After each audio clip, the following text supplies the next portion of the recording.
HOD Electronics. Oh, great. Congratulations. Yeah, yes, sir. It's very nice. So government job is a very nice job, right? Every job is always have pros and cons. Okay. But we have to be very nice.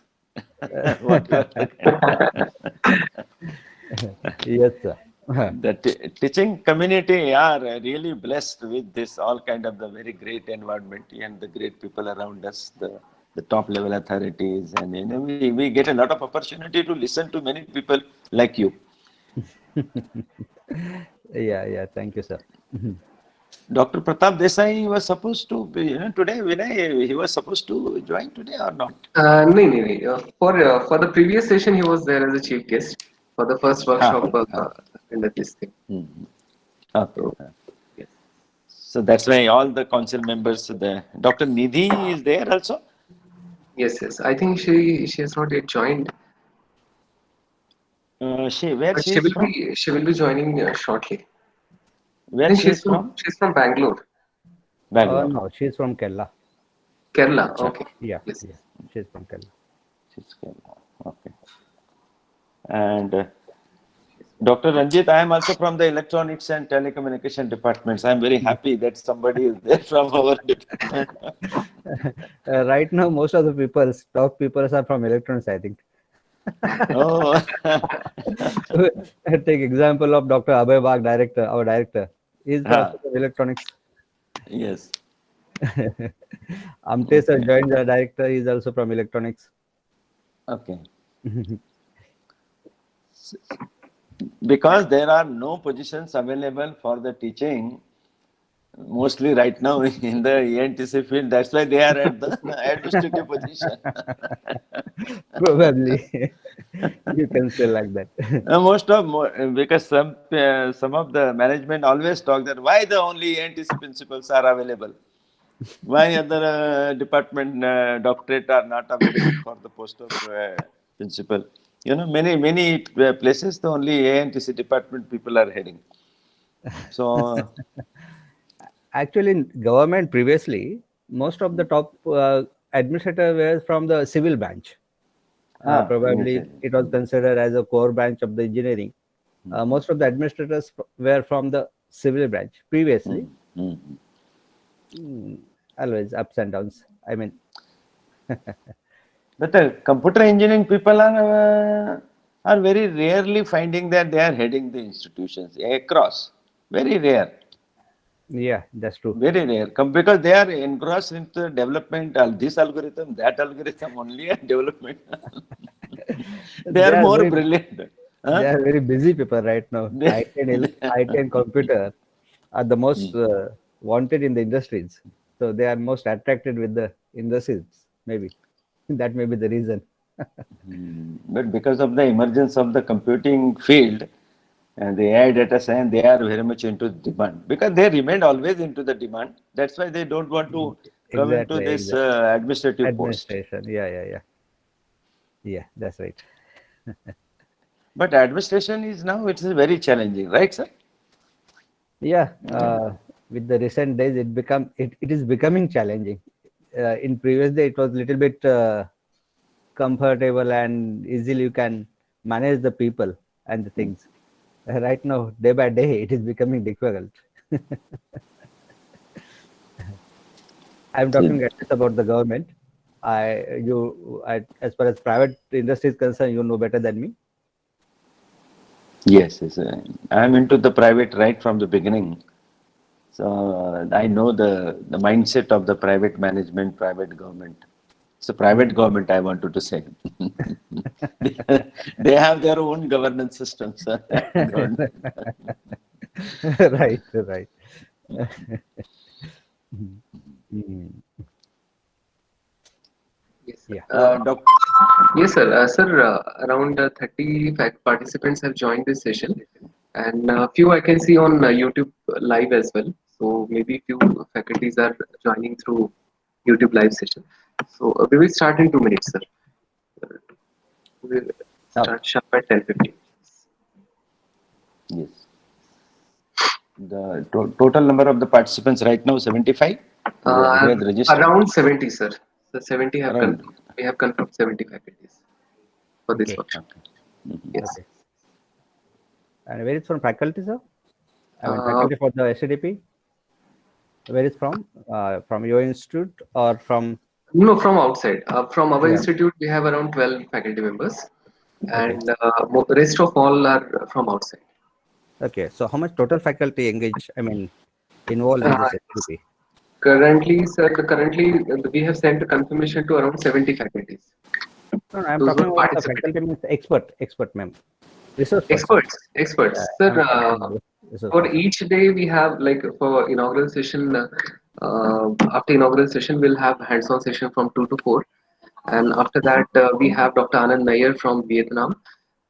Then we have Dr.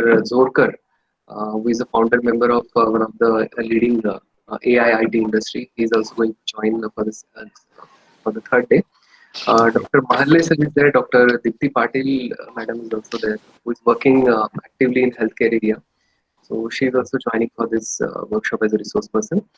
And finally, on the last day, actually, when we have to conduct a session on emotional and mental health, Mr. Kokil from DRDO is also joining. So he is basically a scientist, but having a very spiritual and different backgrounds. So he's always very inspiring to all of us. So he's also joining on the last day, Dr. Kokil. He's Okay. currently working as a researcher in DRDO. So for each day we have one expert session in the morning session 10 to 12, and after that in 2 to 4 we have hands-on session on the same. So first Okay. 3 days we are going to cover some fundamentals of Python. After that, some AI libraries we are going to introduce, and how healthcare related applications we can use using that particular platform, that we will cover up till third day. And in the fourth and fifth day we have some our own alumni, and one more person from IIT Bombay who is currently working with one of the leading IT AI-based industry. He's going to convey some of the very interesting case studies in the day 4 and day 5 with the hands-on. So Okay. that we are going to cover on day 4 and day 5 as a hands-on. So basically 2 to 4 session is entirely a hands-on session, and Very good. morning session is all expert session from different industries, and few are from academics as well. Okay. Yes. Yes. Very. So, sir, shall we start the session? Yeah. Yes. If what about guest Dr. Didi? We are in touch with Dr. Nidhi, madam. She is not taking call right now, but she will join in 5 minutes. Yeah, I think she texted to the case management team. She will join in 5 minutes. Okay. Yes. Sure. Dipali, madam. Yes, sir. Yes, sir. Yes, sir. Shall I start, sir? Yes, madam. Yes. Okay. So today is not just another day, but another possible chance to achieve what you couldn't achieve yesterday. So get on your feet and chase your after your success. Good morning to all. I'm Mrs. Dipali Rane, Assistant Professor, Department of Computer Engineering, DY Patil College of Engineering, Akurdi, Pune. Welcome you all for second 6-day online refresher program on contemporary AI applications in healthcare. Is sponsored by AICTE-ISTE, which is to be conducted from 7th December to 12th December 2020. A broad spectrum of intelligent technologies like artificial intelligence has managed to penetrate into different industries in this information and technology oriented era. Healthcare is no exception, witnessing the rapid integration of AI over a couple of years. According to a CB Insights report, 86% of the life science companies, healthcare providers, and technology vendors are relying on artificial intelligence technologies. Also, different industries that are either directly or indirectly related to healthcare are evolving, and all the credit goes to AI and automation.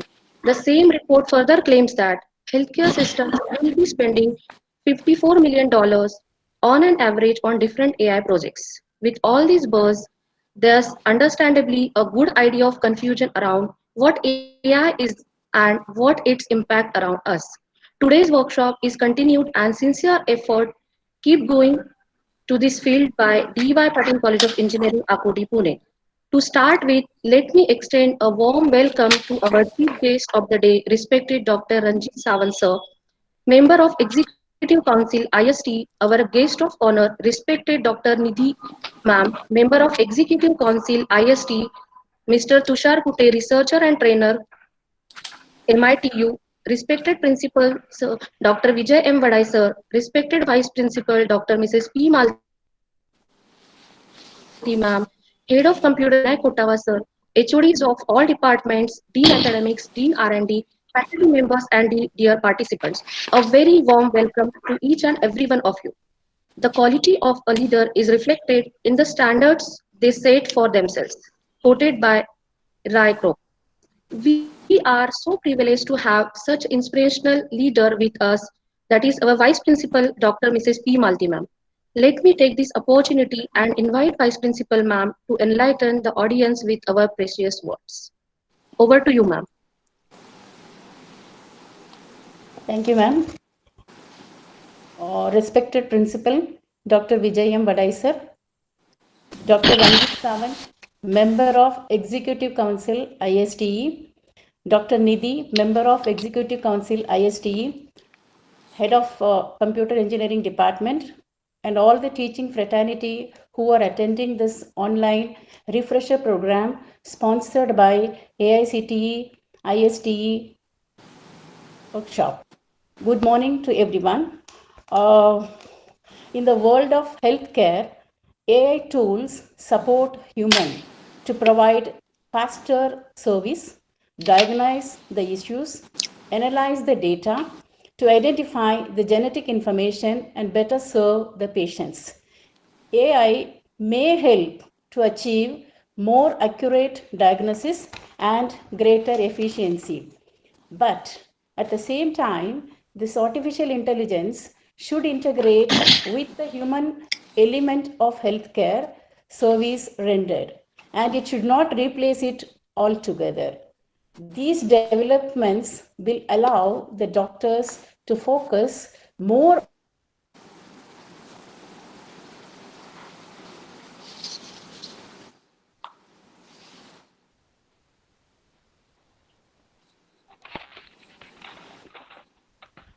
and this is the first refresher program was already First refresher program was recently finished. This is the second refresher program on contemporary AI healthcare application. It's an AICTE IST sponsored refresher program for which Computer Department of DYPCOE College of Engineering received funding of 3 lakhs rupees. I would like to thank the chairman, Mr. Satish G. Patil sir, and campus director Colonel S. K. Joshi sir for having given the necessary permission to arrange the workshop for the teacher community. It is my pleasure to welcome all the participants today for the 7-day workshop on contemporary AI for healthcare applications sponsored by AICTE ISTE. I would like to welcome Dr. Ranjit Sawant, member of Executive Council ISTE, who is going to speak on future technologies. I would also like to welcome Dr. Nidhi, member of Executive Council ISTE, who is again going to speak on evolution of AI in the healthcare industries. I welcome all the eminent speakers and guests from all over the country, from different walks of life. You have come here to share your knowledge and vast experience in this field to the teacher community. I would like to acknowledge the HOD of Computer Engineering Department and his organizing team who have worked very hard to make this workshop to happen. I request all the participants to take part in all the activities that we have come up with you for the next 6 days. I wish you all the best for this enlightening workshop. Thank you. Thank you very much. Thank you, ma'am, for sharing your valuable thoughts with us. Leadership is the capacity to translate vision into reality. Warren Bennis. We are fortunate to have such a leader, our principal, Dr. Vijay Vadai sir, who sets great example to others. May I invite Principal sir to share his views with all of us. Over to you, sir. Hope I am audible to all. Yes, sir. Yes, sir. You are audible. Ishavasya sarvam yatkinchita jagatyam jagattena tyaktena bhunjita ma grutakasya siddhanam. First of all, before I start, I would like to acknowledge the efforts of all the computer engineering department faculty, staff, organizing team for this wonderful session. And the FDP organized. This is the second FDP, which is steered or we started under the able leadership of the Honorable Dr. Ranjit Sawant sir and Dr. Nidhi madam from on behalf of the IST and the authorities from the AICTE-ISTE, Dr. Sasrabuddhe sir, Dr. Amit Datta sir, Dr. Punia sir, and Abhajere. Such stalwarts always they are blessing for such kind of this. And this faculty development program will definitely refresh their knowledge in the field of the data science and artificial intelligence. We know that recently, before I start and switch to my the presentations, you know that because this efforts and introducing this particular subject of artificial intelligence and data science into this curriculum, which was emphasized by our Honorable Satish Patil sir. He mentioned that the new futuristic program has to be the part of these institutions.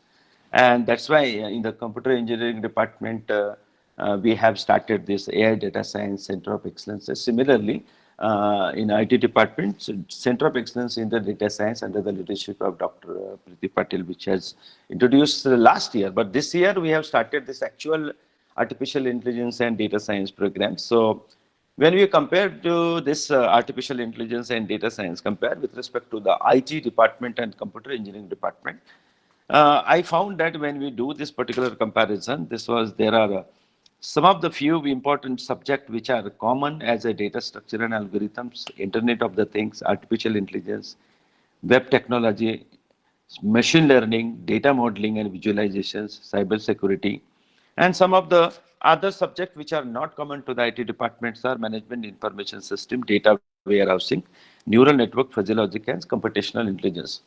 There are some important subjects which have been emphasized into this artificial intelligence and data science. I will definitely come to the whatever the topic which has been mentioned as far as this application of the AI and data science into the healthcare. Before that, I would like to mention that the structure of this AI data science has been framed and finalized by the university and board of computer engineering departments, where human computer interface, brain computer interface, robotics and automations, IoT embedded systems, software modeling and design, quantum AI, cloud computing, cognitive computing, enterprise architecture, design thinking, deep learning, information retrieval, business intelligence, virtual reality, augmented reality, all such important subject has been introduced from the second year to the final year. I think that this is the great view.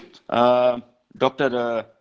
Ranjit Sawant sir, let me tell you that this particular campus, because we are new, so I would like to spell out that basically DY Patil College of Engineering, this infrastructure, which has, you can see here, if you have visited this DY Patil Educational Complex, is the wonderfully architected, and you can see that green and lush green campus, which is, you can see here when the students enter into this particular campus, which has been really the major efforts by the Honorable Campus Director, Sri Honorable S.K. Joshi sir, who is a real leader, who is caring for this technological aspects as well as this other beautification aspects, because he believes in the standard of the quality of the infrastructure and academics both. So now, with your kind permissions, I would like to, because I know that the participants are 72 participants, which has from, and out of that, when Dr. Vinay Kotawar has mentioned that some of the faculty members may be joining later on, but I could see that there are approximately 42 faculty members right now, currently. Tushar Kute is going to be the, taking the session onto the Python programming. He is from the Skill Edge. Dr. Dipti Patil, I am very proud to say that she is my first PhD candidate and she is working into the healthcare. And she will be also exploring her various thought process as far as this her work specifically into the PhD work. She will be demonstrating some of the important aspects of this research and development what she has done under the my guidance. I'm very happy. So if you permit that, can I share my screen to touch upon this the subject, Vinay Kotawar? Yes, sir. Yes, sir. Please. Yeah. So please let me know whether this screen is appearing on this to you or not. Yes, sir. Can you see? Just let me Your know. screen is now visible, sir. Yes. Presentation is also visible, sir. Yes. Presentation is Perfect. visible, right? So all the participants, please note that this presentation is very comprehensive presentations on artificial intelligence, and specifically its application to the healthcare. And I'm sure that you have to be very alert as far as because it will be a very long presentation, but I would like to cut short it and make it very precise as far as every slide is concerned. So you have to be very attentive because the kind of the development in artificial intelligence, you know, there are 4 or 5 kind of the artificial intelligence: artificial general intelligence, artificial narrow intelligence. Sometimes it is called as a strong artificial intelligence, and narrow intelligence, because which is narrow intelligence very signifies with the specified areas of implications and applications of the artificial intelligence, where the specific problem is addressing the narrow intelligence. And artificial general intelligence, sometimes it is referred as the AGI. Generally, it is the complex problems is being handled by, big problems are handled by the general intelligence, so that the many other applications can be combined to give the solutions to the problems specifically which is handled by this AI as a broader term, where the complexity of the such problems in the artificial intelligence and the healthcare, specifically into the healthcare domain also. I will be also mentioning about some of the companies, what they have contributed as far as this contributions into the healthcare, that will be also demonstrated properly. And what is that value addition they have done to serve the mankind, that is also will be demonstrated or will be present to you shortly. Again, there is another artificial intelligence, the advancement into the artificial intelligence, that is the third level of the artificial intelligence. This is called as a artificial ASI, generally artificial super intelligence. So the super intelligence, which will be, you know, will be the advanced version of the complex AGI, then that is considered that there is a probability that the ASI, the artificial super intelligence, may be uh, dominating this AGI, which may somehow surpassing this level of the all kind of the cognitive abilities of the human being. You know, it may go beyond this human intelligence, and perhaps that's why it is said that if the super intelligence is come into the existence, then it may dominate the human intelligence also, and it may be sometimes it is referred as a threat. That's why whole the world community, the research development authorities, and specifically all the team members into the academic and the universities across the globe, they are thinking that with the advent of this particular ASI, specifically artificial super intelligence, there may be, you know, threat, because they will be acting very fast. Suppose this ASI is embedded into the robots, and this super intelligence will not wait for to react with respect to the situations if they are used into the defense sectors, and this may be a disastrous kind of the things. So let me now quickly, this was the preamble that I wanted to give it to you. Now we will be touching upon specifically the uses and applications of the artificial intelligence into the healthcare. You can see there are 8-9 areas where the artificial intelligence is going to contribute specifically into. You can see the pie chart that robotic assisted surgery is majorly focused and driven by this artificial intelligence. Then it can act as a virtual assistance, administrative workflow assistance, connected machines, diagnosis, clinical trials, fraud detection, cyber security, and dosage error reduction. Generally, these are the major factors which the healthcare department is generally to be addressed, and where the contribution of the AI is majorly involved into this particular segment of the healthcare. And this was up to the 2018, but now here up to the 2050, you will find that AI, artificial intelligence, will be more aggressively be driving this healthcare industry once again. If you look at to the various diseases with respect to our human systems, here we can see the graph where the from year 2013, 14, 15, 16 it has been given, but it has, you can extend to the 2020 or 25. But only that what is the change that COVID has taken, and there this particular COVID has really impacted to the many lives over the period of time. So neoplasm, you can find that in the year, you will find that the yellow, which was there, ranking of the approximately, which was dominating to the 3,000 cases minimum for the deaths, which has been marked into the healthcare industry, and more aggressive with this disease, which was a neoplasm. So neoplasm stands for it is the tumor which is there into the not every part of the body, maybe into the brain, maybe into the lungs, maybe into the any part of the body, important vital systems. The nervous system related problems, you can find that it is in the range of 2000s. Cardiovascular means heart related problems. Urogenital problems with respect to the kidney and other related systems. Pregnancy, digestive, respiratory, skin, and endocrine systems. So endocrine systems is with respect to the glands, which secretes with respect to, and if there's a problem with respect to the endocrine gland systems, these are everywhere, the diseases with respect to these endocrine systems and the skin related problems have depicted, and you will find that by the 2020, this, the mainly affected the diseases are not only related to this 10, but there are many more which you can find by 2025, majorly with respect to all the vital systems, where artificial intelligence intervention is mentioned. If you look at this pie chart, the AI has already intensively used specifically the data source from the deep learning, where the deep learning algorithms are used for the diagnostic imaging, electro diagnosis, genetic diagnosis, clinical laboratory, and mass screening, and others.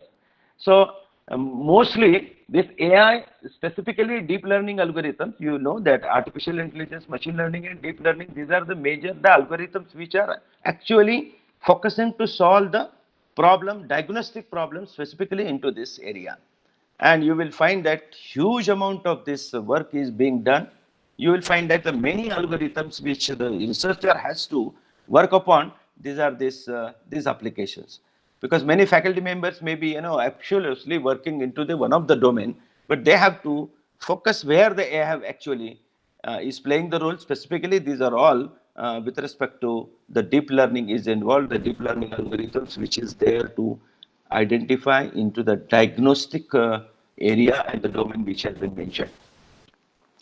You know that the natural intelligence displayed by the human and other animals are altogether different, but it emphasizes on creation of the intelligent machine that act and react like a human. So human-like intelligence, that is the cognitive ability, are actually depicted and actually driven specifically that role, all the roles are played by this, the models and the algorithms which are into the computer or the machines. So AI-powered technology are getting them to be more pervasive. It is spreading across the several industries in the field of the finance, agriculture, transport, energy, specifically into the healthcare. Dipali Rani was mentioning that some $25 million the business into the specifically healthcare. But let me tell you, by the 2025, this business into the healthcare will be $34 million, and AI is going to be the mainly playing the role, which will be actually very approximating to the human cognition systems for solving the complex medical data. So AI systems help to reduce the error. Mainly why these particular AI systems are used substantially, and specifically why the deep learning algorithms are more accurately determine the specific threat. Because there is a precision. It analyzes the cells, tissues, and organ, and then it gives the specific reading. And precision is there as per the measurement into the diagnostic purpose. Let us say if you would like to have this scan the brain MRI, for example.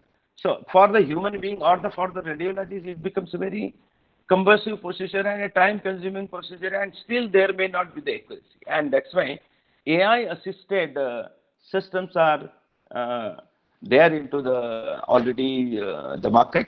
The many companies are working into this. Fortunately, our PhD candidates are working into this particular domain, and I'm very happy that some of our researchers could bring out to the 90% of the accuracy as far as the diagnostic with respect to the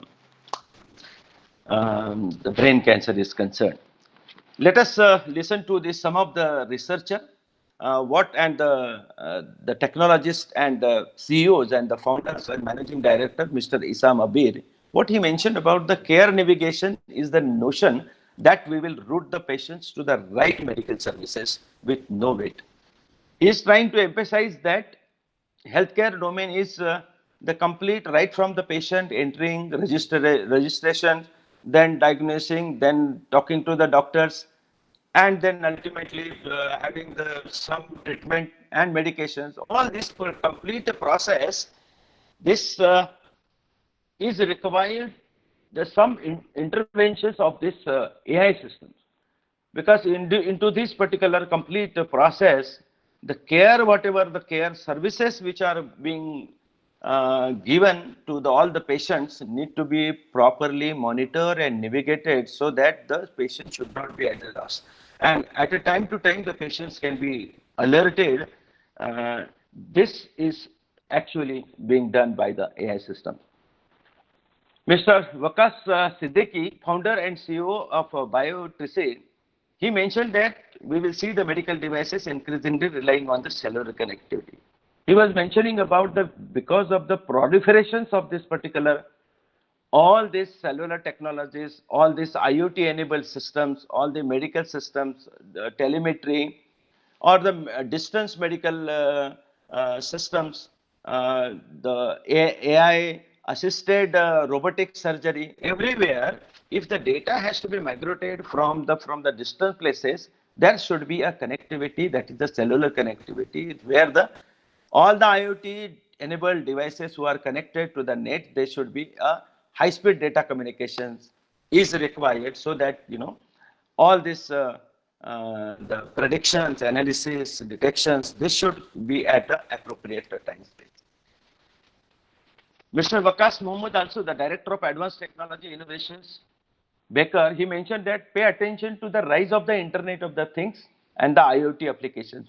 He is focusing on to the implications of the IoT into the healthcare systems, specifically the cyber security breaches. Because EMR, or the electronic medical record, is a very important, because the security and privacy of all the patients' data is very essential. And if this important data is not maintained properly, the privacy is not maintained, then whole your medical systems may get disturbed. And that is why some of the disruptive technologies, specifically into the cyber security, the AI-enabled cyber security services are required, what Mr. Waqas Mahmood mentioned as far as this IoT applications is concerned. Dean Sellis, the Chief Technology Officer, he also mentioned that the promise is that AI can shorten the drug development cycle. So I will be also talking about some of the drug development, drug discovery, and the research and development into this field. What he emphasized on the AI is accelerating the research and development into the drug discovery. As a life sciences researcher, explore the precision medicine based on the intervention and personal health monitoring. This is essential. and they are generating the massive amount of the data that is no longer manageable by the human. So hence, AI is going to help us into this particular domain. AI is not only helping to manage all the information, it is helping to generate the right kind of the information. So Mr. Praful Krishna, CEO of COSER, he mentioned that data science is becoming to the predominant decision factor for the development and targeting and delivery of the drugs and medical devices. What he wanted to say that AI is not only just getting the data, it is not only for pruning the process, it is trying to get the meaningful insight out of this data. So whatever the data has been extracted, it is giving the meaningful insight of this medical, whatever the data which is there. Let us say that you take the MRI, for example, and you will find that the meaningful information is generated out of that because as an outcome of this particular AI systems or the AI model. What he wanted to say that. Mr. Fernandez Schwartz, he is the chief data scientist and head of AI. He mentioned that the next step in AI is analyzing the unstructured healthcare data and creating the opportunity to the provided actionable insight. Because you know that, last in last program that we have seen that many people have given the case studies that various kind of the data is the structured data and unstructured data. The data processing happens, and if the unstructured data is there, then it becomes, what are those algorithms that need to be used? If the unstructured, how to cluster that meaningful data and how to take the, how to process that data and how to get the meaning out of that. AI only can make the really difference into this ones, and only the solution can be provided by the AI. So a lot of because see, if you get the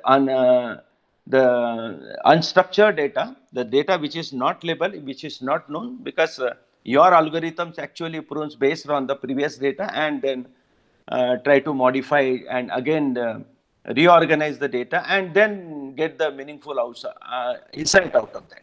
So the model generation and learning out of this particular previous data, so that is generally it is done by this your powerful AI algorithms, which will be helping to take the right actionable insight. What kind of the action need to be taken out of the insight which has been given by this particular data.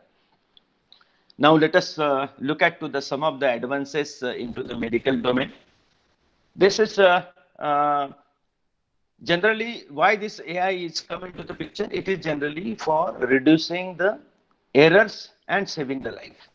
If you look at if you take the complex picture of the internal systems of the anatomy of the any particular part, and if you take this diagnostic some screenings, then your pathologist, either pathologist or from the radiologist, they have to scan it very manually. And even the 11 pathologists, whatever they do the work, the only, let's say in case of this AI model, when you are using the algorithm, deep learning, in terms of the breast cancer analysis, I will show you that. So that for any the screenings or the breast cancer images which has been given to the any radiologist or the pathological, whatever the slides which have been taken, the pathologist takes 11 pathologist tasks can be done into the 15 minutes by the automated kind of the systems or model.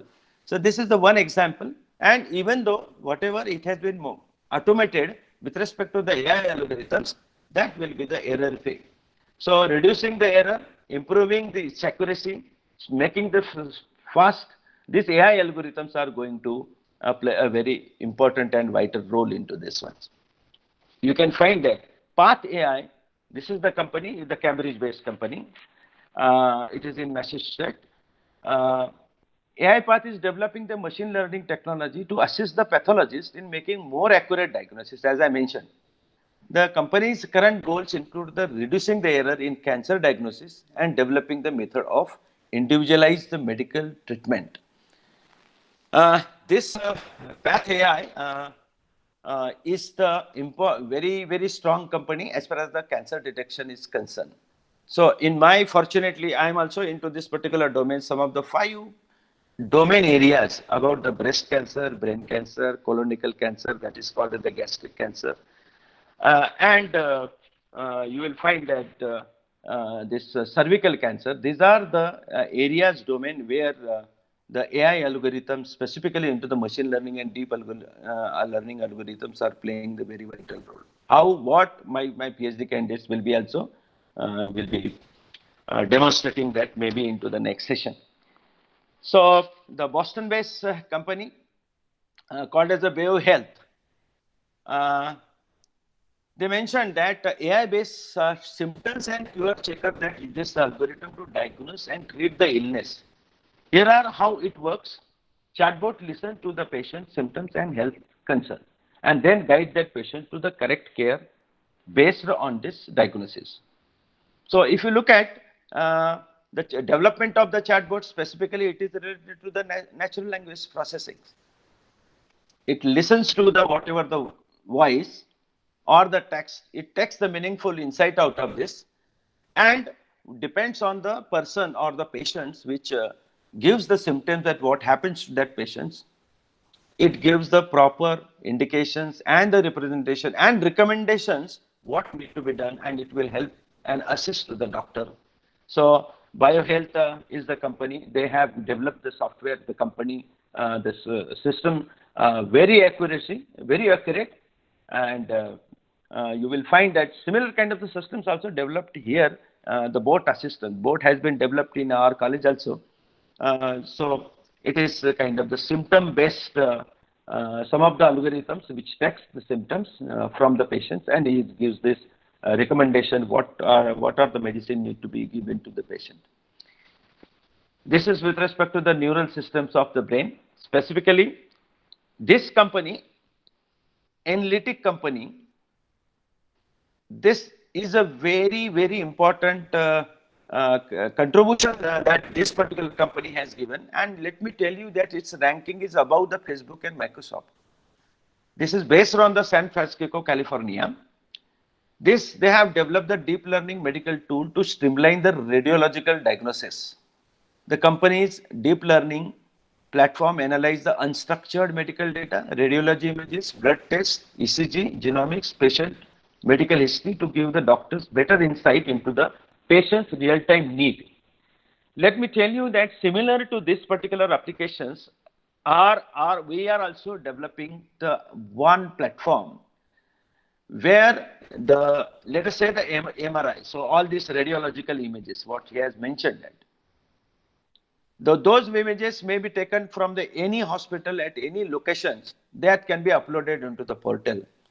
So those images are given to our model, because similar kind of the model they have developed. But their system is already into the proven stage. We are into the progressive stage. We wanted to give this affordable cost based system that we are developing into the India. So this is the same thing, and this has been acknowledged. It is better than this Facebook and Microsoft people also. Their accuracy of their algorithms are very high. And let me tell you that it's one of the important applications that once you are very good at some of the algorithms, supervised, unsupervised algorithms, reinforced algorithms, so no, based on the kind of the data that you are handling, we need to choose this the kind of the algorithms, because that analysis has to be done. And some of the algorithms, some of those the test which has been, as well as the blood test, as well as the pathological test, which gives the huge insight about the various kind of the diseases inside this human. So this analytics, AI deep learning for the actionable insight, which this company have done, contributed very nice, as well as the California-based company. So this is again pre-moon earlier cancer detections with the AI. I mentioned you already. This pre-moon uses the AI in screening, diagnosis test, and blood work to test for the cancer. So by developing the AI at a general screening, Prenoms aims to detect the cancer at the earlier stage and subsequent develops a new treatment. Similar to this, let me tell you that as it has been mentioned here, you can see here MRI, is being scanned, and accordingly their status and the stages of the malignancy, whether it is a benign or malignancy. What are the stages? Stage number 1, stage number 2, stage number 3 of the cancer. Various detection of the various stages, whether it is a non-malignant, whatever the tumor we suppose found in MRI, if this is the showing this as a brain cancer, the intersections of your brain. If the clot or the tumor is found there, so our system, initially what the doctors used to say that once you find that somewhere some clot or tumor is there, first is the duty is to check that whether it is a malignant or not. So then once it is found that malignant, what is the level of the, whether it is stage 1, stage 2, stage 3. This is for the detection side is concerned. Third, let me tell you that once the detection is done, whether it will be again as far the forecasting is concerned, whether the predicting is concerned, which will grow future or not, all this knowledge base can be embedded into our systems based on this our predictive algorithm that we are using. And same is being done here as far as the MRI analysis is concerned. This is a wonderful graph that I am showing here. That this is the work has been done by the DeepMind, the company which has been acquired by the Google. So what AlphaFold and AlphaFold 1, which has been mentioned about the global distance test, which has been mentioned. What is this actually? AlphaFold and AlphaFold 2. So they have done this DeepMind. I told you the DeepMind is the company. They have done this great research. They have developed this one product called as a AlphaFold 2. They are going to diagnose your complete DNA level structure by understanding the DNA folds.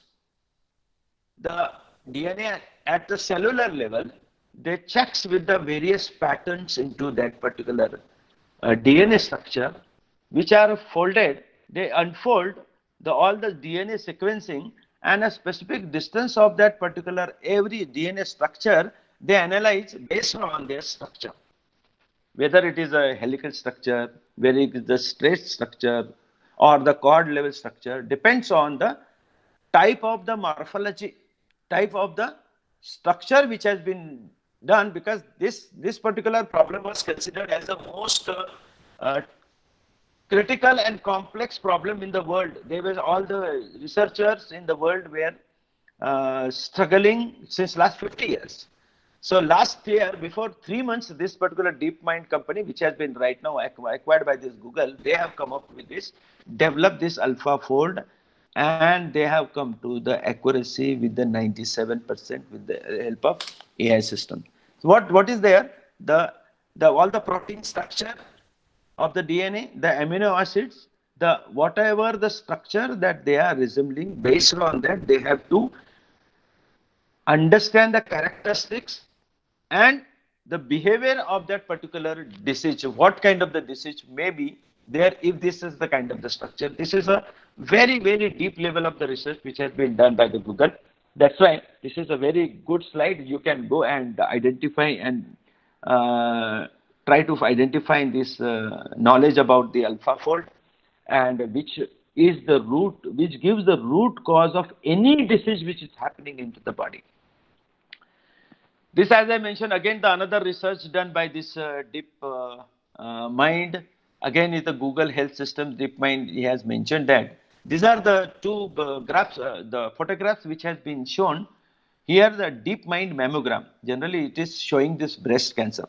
Generally the radiologist take this mammogram, takes that and then identify any knot or anything malignancy occurs somewhere else or not.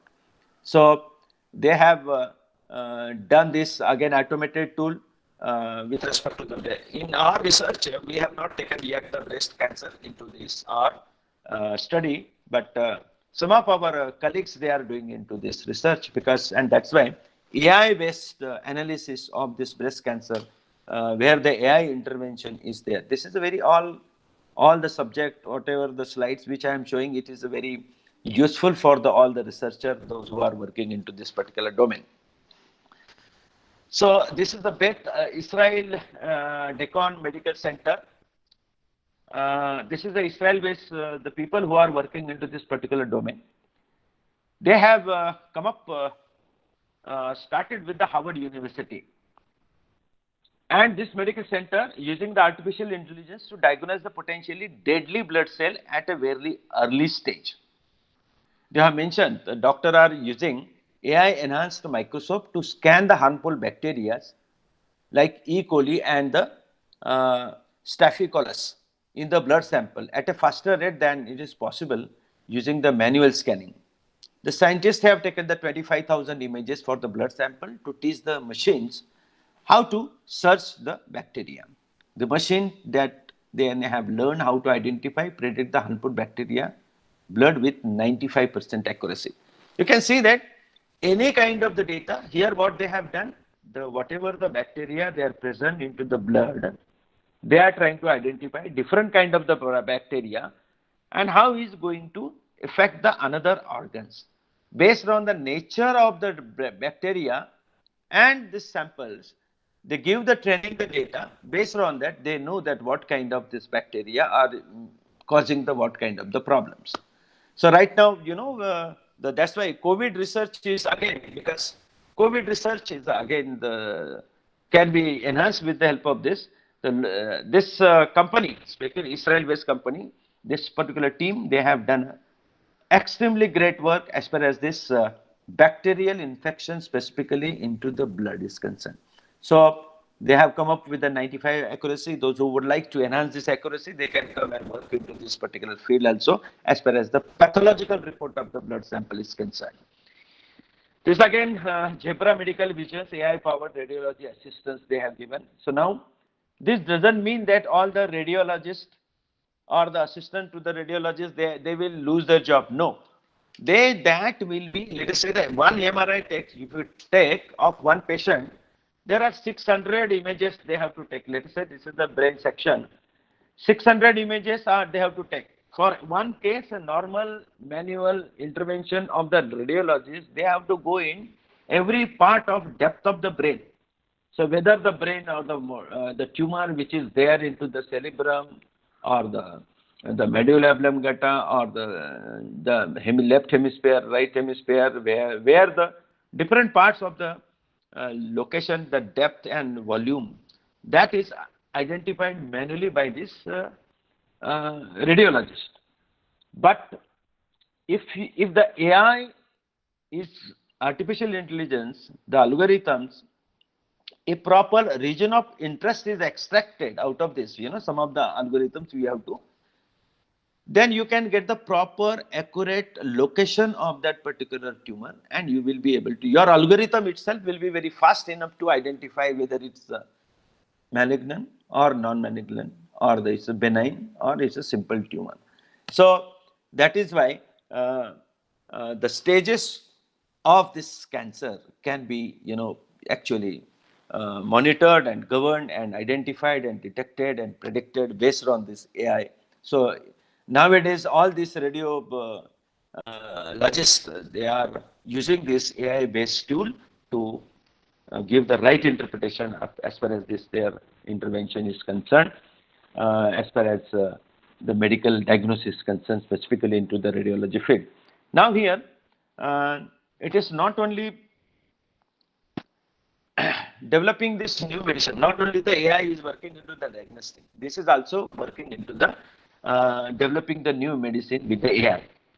The drug development industry is blocked down by the skyrocketing development cost and research that taxes thousands of the human hours. It costs about 2.6 million to put each drugs through the clinical trial, and only 10% of those drugs are successfully brought to the market. So due to this breakthrough in the technology, biopharmaceutical companies are quickly taking the decisions, and whatever the synthesis of the molecules and the new molecule which is coming up, this is possible because of the proper predictions of this and synthesis of this molecule, which this analysis which is done by the artificial intelligence algorithms. You can find this developing the new medicine also. Not only the drug can be developing, the other medicine also can be done. You can find here another with the advancement has been done by the major robotics, spinal surgery with the robotics and AI. So major robotics is the company which is based in again Israel. They are this kind of the robotics based spinal injury.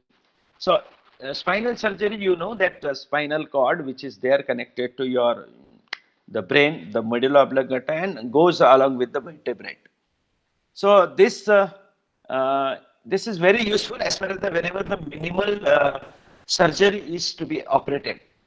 So this major robotics 3D tools to visualize their surgical plans and read the images with the AI that recognize the anatomical structure and perform the more stable and precise spinal operations.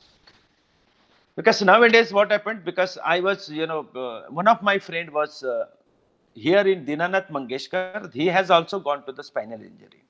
Because if the spinal cord, along with the spinal cord, if there are some tumors, slight small tumor is also there, whole your body is affected, and you will find that some of the part of your body gets impact and paralyzed something. You will not get the sensation. To detect it precisely, so, and to do that and remove that particular the tumor, this is done with the AI-enabled robotic systems. And into the spine, and this company has developed this particular tool, MeasureX, they have developed. You can see that here. In the, you will find this vertebrate structure also, and every structure you will find that the distance of every segment is properly calculated. If you find some difference, some distance is, some part is compressed, there this AI tool will identify that where is the problems, and that location, based on that location, the doctor takes the decision, and that minimal surgery, this is done based on that certain part of this particular vertebra of the spinal cord is actually operated, and this AI assisted surgery is done nowadays, and that has been done in Dinanath Mangeshkar here in Pune also. There another company from the Netherlands with the Microsure. They have developed the tool which will help the surgeon to overcome their human physical limitations. This company's motion stabilizer systems reportedly improve the performance and precision during the surgical procedure. So currently, this 8 of the Microsures microsurgical operations are approved by the lymphatic system procedure. So let me tell you, as far as this, what is this, why these precisions and stable machines are required? Because this lymphatic system procedures means we have to ensure that the fluid which flows, out of the incomplete your body or the specific part of the body, that has to be done with a very spatial and stable operations. And that's why this Microsure company have done the surgical precision has been brought by this the company as far as this surgery is considered. So because see, whenever any particular part of the surgery, part of the body has to be done, on the surgery has to be done. So the equipment which are put there, they should be stable. Even the small cut and thin cut has to be done. Then that also should be done with very, very carefully.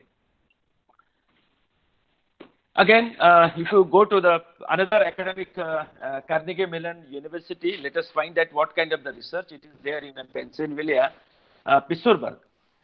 The robotic department of the Carnegie Mellon University developed the Heartlander, the miniature mobile robot designed to facilitate the therapy on the heart.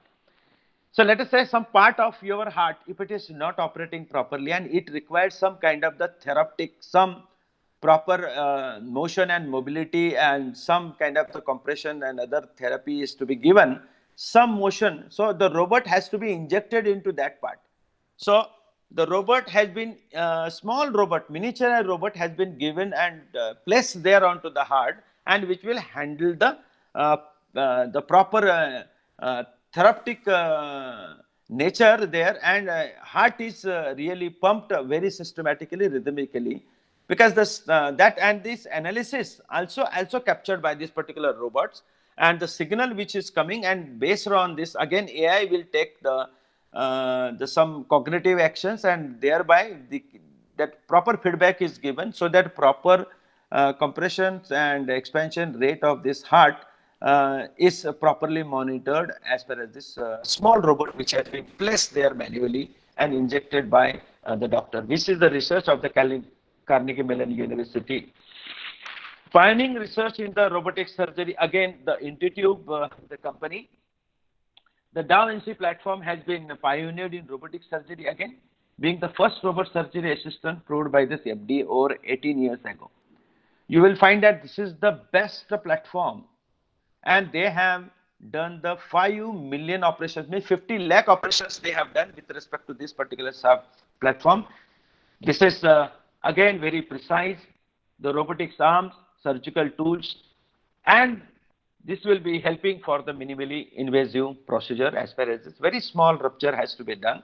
So where the robotic intervention and the software which takes care of the, as far as the intelligence is concerned while doing this surgery is concerned. Accuracy is again the one of the company which is very precise in robotic treatment for treating the cancer. So previously we know that as far as the treating the cancer, we do have 3 other technology already. The one is the surgical, we have to remove that particular tumor or cancer cell. Second is we have to do this radio or this radio beams or radiological treatment has to be given to them. So, or the chemotherapy. So here this kind of the precision is there. Specified accuracy cyber knife they have developed. Pinpointing to that particular cancer cell, just you concentrate there, having the minimal surgery, and they can kill those cancer cells. So this is the company specifically working into this particular domain. So there are so many AI-enabled tools that actually working into this one. I have given the many example as far as this virtual reality, AI robot-assisted surgery. So this, what do you mean by the AI-assisted surgery? Because these hospitals are using this robot to help with everything from the minimally invasive procedure to open the heart surgery. So even though we have to do the open heart surgery, we have to see that minimal part of our body should be open. According to this clinic, robot helps the doctor to perform the complex procedure with a precision, flexibility and control that goes beyond the human capability. Even all the other data, physical data, taking this particular, the data which that you know while you are walking also, your health conditioning data is captured by the digital devices, and also the subsequent your recommendations and guidance can be given to you based on the AI tools. Google DeepMinds again have given with this. This is the another important system that Google have developed. That whenever there is a problems with the patients, some part of your patient's body if it is getting deteriorated, that element part about that information is given to the doctor, so that you know alert has been given to this, let's say the one hand or the internal part of the body or the kidney is not functioning, any part. The sensor, the signals which is received accordingly, immediately alert has been given to the doctor, so that doctor can take the proactive and proper actions and care into the hospital. This is one important company, IBM. IBM Watson, you have heard many times. This IBM Watson is not the competing on the Jeopardy. It is helping the healthcare professional to harness the data to optimize the hospital efficiency, better engage with the patient and improve the treatment. Let me tell you what is the procedure. That one patient comes to the doctor. Doctor is interacting while discussing first hand. After registration process, doctor discuss with them. Based on that, simultaneously, these 2 people are placed in front of that IBM Watson machines. These machines with the visual camera, they listens to this dialogue between the your the patients as well as the doctor. The interpretation, what the doctor want to take out, the same interpretation is taken by the IBM Watson machines because it is AI enabled, and immediately doctor has been given the recommendation what is that medication should be given, what administration, whether surgery is advised or not, admission is required or not. All this criticality is depicted and addressed to the doctor by the IBM Watson. So that's why there are huge amount of the role of the AI is there into the healthcare systems, because the kind of the wisdom, the analysis, the detection, the diagnosis is required at every stage the doctor needs. So tomorrow, if you look at all the hospitals will be automated with the AI tools. And the doctors who are not well conversant with this particular AI-enabled systems, then he will be out of sync. So that's why the role of AI, as already I always talk about that, there are the 58% of the total, the market is driven by the AI, and hence that $34 billion industry, the healthcare will be, come into the picture. So, and this artificial intelligence to mine the health data, hospitals can predict and depict the sepsis, which ultimately reduce the death rate. If you look at this particular companies, what do you mean by this sepsis also? Sepsis is the fluid. You will find the microorganisms which are the inflated into the blood cell. Most of the time, the sepsis is done. Most of the time, the multi-organ failure symptoms are resembled. So this S2O.ai, this company has developed the tools to diagnose they take the samples and whatever the kind of the infections and inflammations there into your blood. Based on that, they predict that which part of your body is going to be the out of working or the out of the functions. So the probability of multi-organ failure happens, and this may increase the death rate. And because of this particular specific tools in America, the 10% reductions into the death have occurred. So AI is playing the very, very vital role.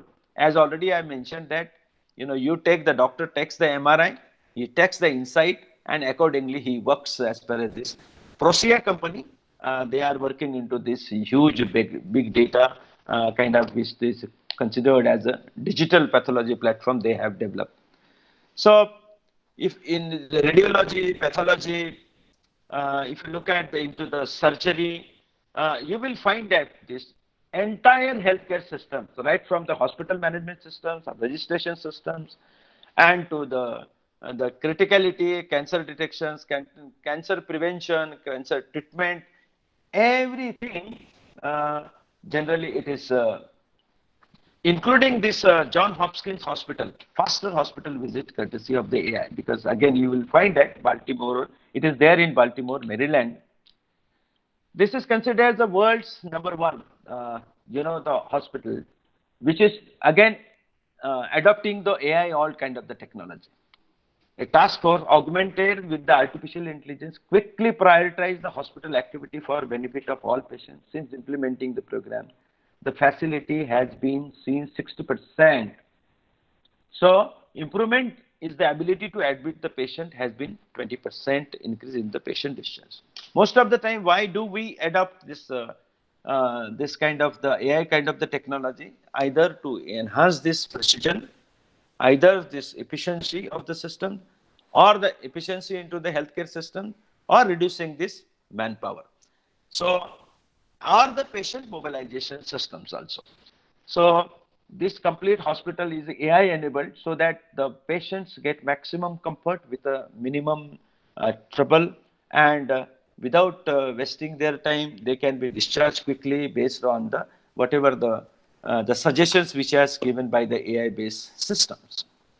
Now there are many examples that I would like to give it, but huge. There are 86 examples I have taken, but hope I have given you the insight of that.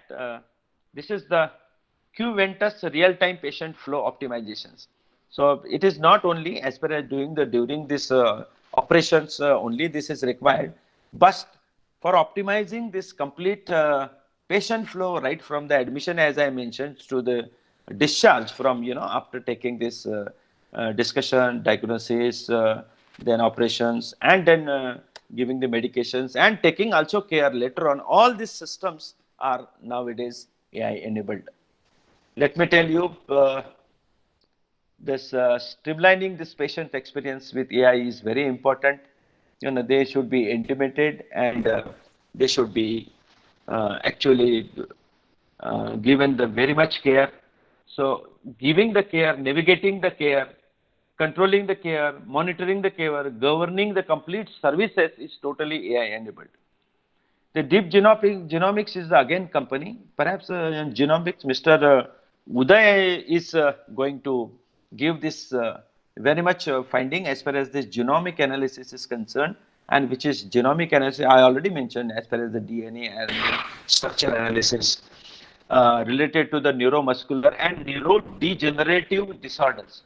Means which are the if you look at to this neural systems also, which are the parts in the RNAs, DNAs of the cells which are degenerating or generating. So if the degenerating certain part of the body is being affected, this has been detected with the AI, and accordingly the care is being taken by the doctors, which has been actually informed by these AI tools and the systems. So I feel that AI cloud-based digital drug discovery systems, and I have to mention that again, it is not only all the data which is there onto the server, but the cloud accessibility of cloud, all the algorithms are there onto the cloud. And let me tell you, if this complex healthcare systems has to be actually handled, then we have to have a high computing resources, and that's why at the back of your, if you look at to the IBM computing platform called the IBM Watson.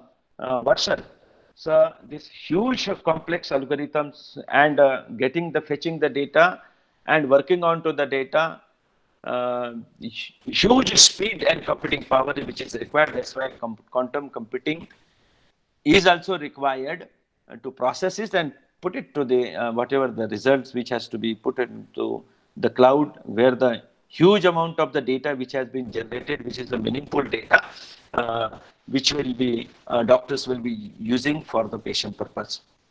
Now, I have to give some of the important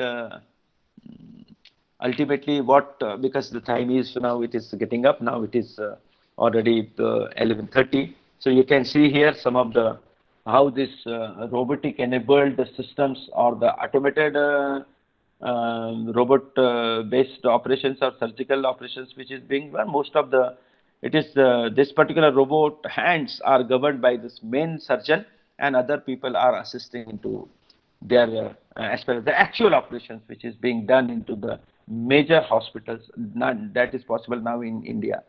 All these parameters are also governed, and this parameter which has been depicted here also based on this particular data which comes in real times, the predictive the kind of analysis is being done, and the proactive actions are being taken. This is not only as far as the surgical and this is concerned, that AI based mental health care also which is designed, because see, this is the important area where you can find that 36% of the total population of India is now undergoing this tremendous depression, and that's why AI-enabled mental health is required. Because right now also we are also the part of some of the important initiative as far as this mental health is concerned, that Sakar Foundation that they have started. In Sakar Foundation, what is being done, how this AI will be utilized for this. I told them, because right now they are not using AI. This is a call center. Whenever the patients feel that he is depressed or some kind of the problems in his house, he gives the call.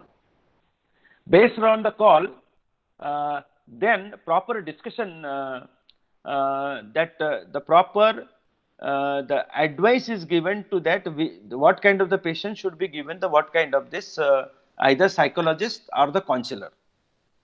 But the time durations which from this call to the psychologist who will be helping, it is again delayed. Then he has to seek his appointment, have the proper setting, one-to-one correspondence. Then he understand the problems of the depression. So if you look at to handle this 36% of the population, it goes to the round of 40 crore population. To automate and to have the complete survey of the nation as far as this 40 crore people, their mental state. So unless and until there is the intervention of the AI, it is not possible to have the proper survey also, and the quality mental health maintenance is also not possible. First of all, identification of the depressed or anxious or any kind of the stress need to be done. And if he is going to be depression, what is the level of the depression? So one of my PhD candidate who is working on to this. That's why I would like those who are interested into this one, they can also work into this one.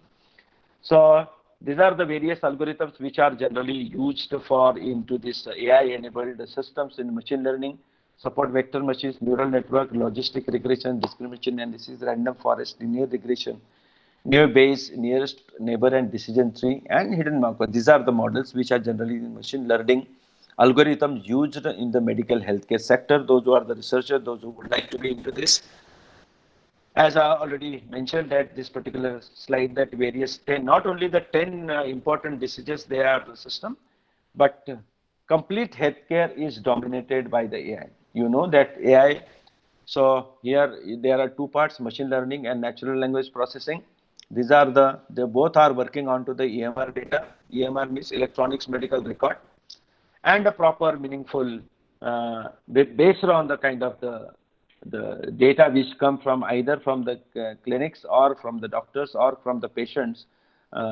Once it has digitized, then this various data can be given to the various algorithms what you are in your systems machine.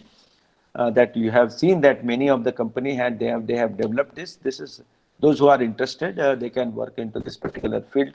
This already many times the speaker have explained about the neural system, deep learning. This is the how many deep means how many hidden layers that they have to get this more complex problems to be solved. So this has been, as I mentioned about the various algorithms, they have shown the mostly used based on their actually active participations of the various algorithms for this, the various applications in the healthcare can be seen here. And I request you ultimately that last part is also that virtual nurses is acting as a virtual nurses, because Google Assistants and Amazon Echo, more industry specific assistants such as virtual nurses will become the more common in the near future, because it is not only the nurse directly give these services to the patient, but I feel that the systems will be actually supporting as well as a virtual nurse. You can see here one picture I have shown you. This may be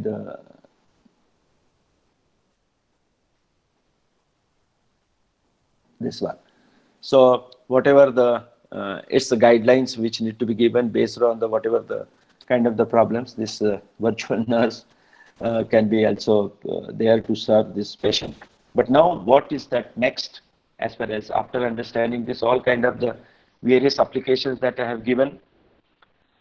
So it is apparent that AI can be applied throughout the healthcare industry, from the revenue management to the virtual care and everything in between.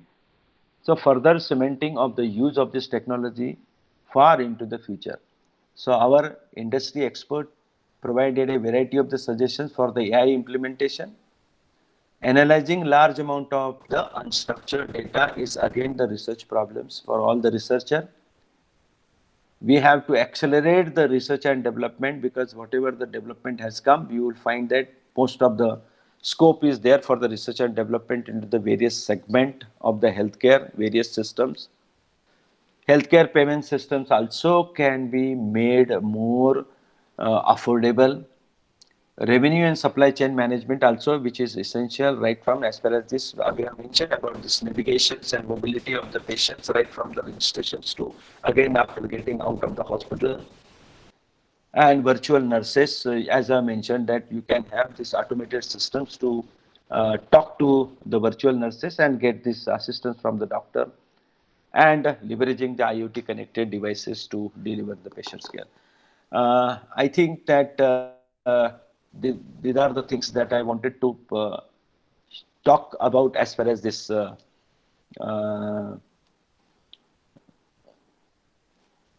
my presentation is concerned, as well the various applications, huge, broader, comprehensive uh, idea about this healthcare domain, the interventions of these AI systems, interventions of the machine learning, then the various research lab, what they are doing, what the radiologists do, what the doctors do, what machines do, what algorithms do,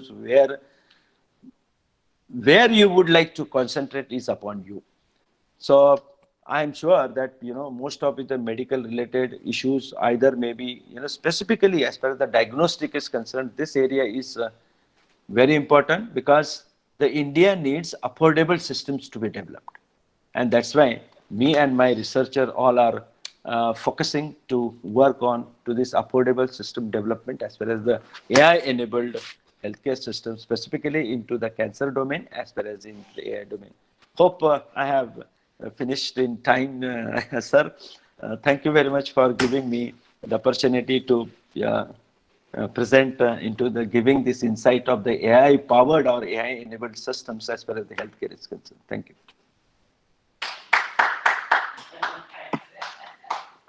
Thank you, sir, for sharing valuable information and motivating all of us. Thank you, sir.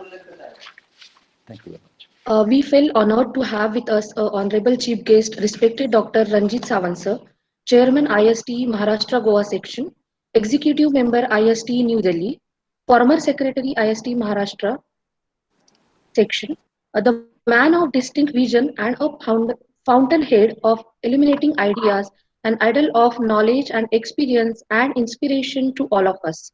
I am delighted to take an opportunity to introduce our chief guest of the day.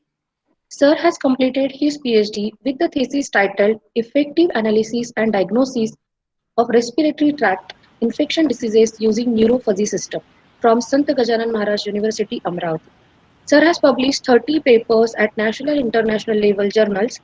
Sir has also published one patent and he has filed one book, Cognitive Radio Basic Concepts, Mathematical Modeling and Applications.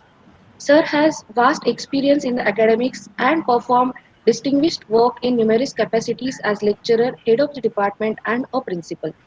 Sir has received grant of 40 lakhs for college to set up various IT labs from Maharashtra Vikas Vaidyanik Mandal. Sir has successfully started and implemented IT diploma and BTech electronics course of YCMOU in Government Polytechnic Kolhapur and generated revenue of 52 lakhs. I am very happy to share that Sir has received Achiever Award in workshop by Advanced Institute of Management, Dubai. Let me invite respected Ranjit Sawant sir to address the audience with his words of wisdom. Over to you, Ranjit sir. Yeah, thank you, madam. Thanks for your introduction. Am I audible? Yes, sir. Yes, sir. Okay. Thank you very much. Am I visible? I'm not able to see myself in your screen. Yes, sir. You are perfectly visible and audible. Okay. Thank you very much, madam. Yes. Thank you. Thanks for the introduction. Thanks for calling me as a chief guest on the inaugural function. Respected Principal of the DYPCOE College of Engineering, Akurdi, Pune, Dr. Vijay Vadani, Vice Principal of the college, Mrs. Malathi, coordinators of the program, Dr. Vijay Vinayak Kotawar, and my colleague in the council, Dr. Nidhi, Council of IST, Dr. Nidhi, and of course my friend Ashok More, who is also in IST Council. I also see the name of Mrs. Neelam Patil as a computer coordinator, and Shanti Guru as the coordinator of this program. So first of all, I like to congratulate you all for choosing such a advanced technology for your STTP. I'm very much honored and blissful to be with you for this inaugural function of 1 week refresher course of contemporary AI in the healthcare.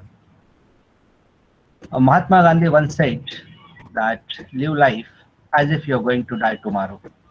Live life as if you're going to die tomorrow and learn as if you are going to live forever. So I hope participants will learn the things as if they are going to live forever. And also, Brian Tracy once said that continuous learning is the minimum requirement of the success. So, if you want to be successful in your career, you have to learn the things continuously. So, this kind of refresher courses gives you opportunity to learn the things continuously, to be updated with the recent technology or update yourself with the recent technology. I will not take you much time because I have some another program after some time. So I will not take much of your time.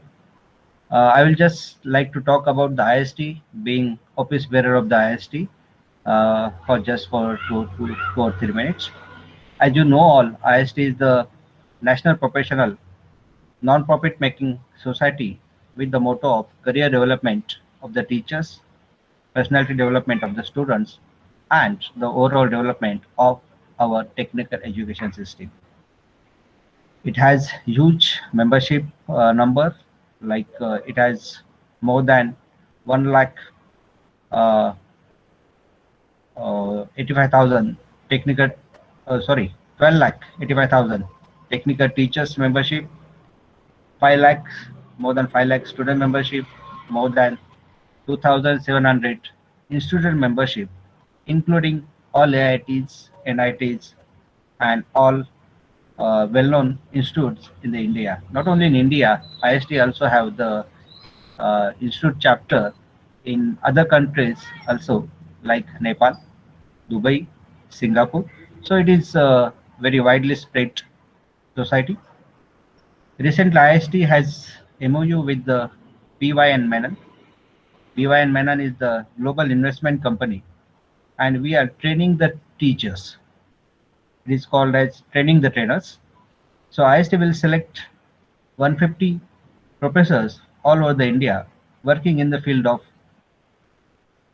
like recent technologies like AI and machine learning, and it will they will train them in the they will train the students in these recent technologies, and we have chosen the technologies like, as I said, AI, machine learning, and IoT for training the teachers, and these teachers will train the students. IST also formed Triple I Cell, that is the Industry Institute Interaction Cell, and will guide and support our faculty as well as students for having rapport or interaction with the industry. IST-ICT, as you know, this is one of the IST-ICT sponsored refresher course. IST sponsor rupees 3 lakh up to rupees 3 lakhs for 1 week training program. So we can conduct we conduct faculty conventions as well as student conventions every year. Because of this corona impact, this year we couldn't organize physically student convention as well as faculty convention, but in the coming year we'll be able to organize, hopefully, in physical mode, student convention as well as faculty convention. IST also gives awards to the students and faculties, teachers for their great work, innovative work, research in their profession. So we do lots of activities. So I am happy you are part of the IST family. I wish you all the best. I wish this program all the best. I again congratulate principal of this institute, Dr. Vijay Vadai, and his team for conducting such a refresher program on the very advanced and recent technology. So with this word, I would like to conclude myself. Thank you again. Thanks for calling me. and thanks for giving me opportunity to share my views with your participant. I hope all participants will take the advantage of this course fully. What I mean to say is, normally nowadays, most of the unfortunately, I have to say that most of the participants do for the sake of certification. But I sincerely appeal you to uh, go through all the contents, all the experts. What I talked about this program, yeah, the most of the your resource persons are the industry persons. So this is a good opportunity to all of you to take advantage of this resource person, take hands-on experience, whatever possible, from these resource persons, industry persons, and because this is the area which are going to be grow in the recent years. So unless until we update ourselves, we'll not be able to survive in the next period, because this will be the uh, time when survival of the fittest will going to happen. So if you want to survive, we have to update ourselves, and I appeal all the participants to update. I also congratulate Deva Patil Institute principal sir and team for giving opportunity to all the participants to uh, take some advantage of this recent technology. Thank you, sir.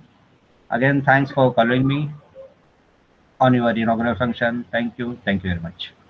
Thank you very much. Thank you, sir. Thank you, sir, that you have that we have blessed us with your presence in this morning. We are so motivated to have such a versatile personality like you with us. Thank you so much, sir. Thank you, sir. Thank you, sir. Thank you. Kotavar, sir, shall we move ahead? 2 minutes. Yes, madam. Yes. Thank you, sir.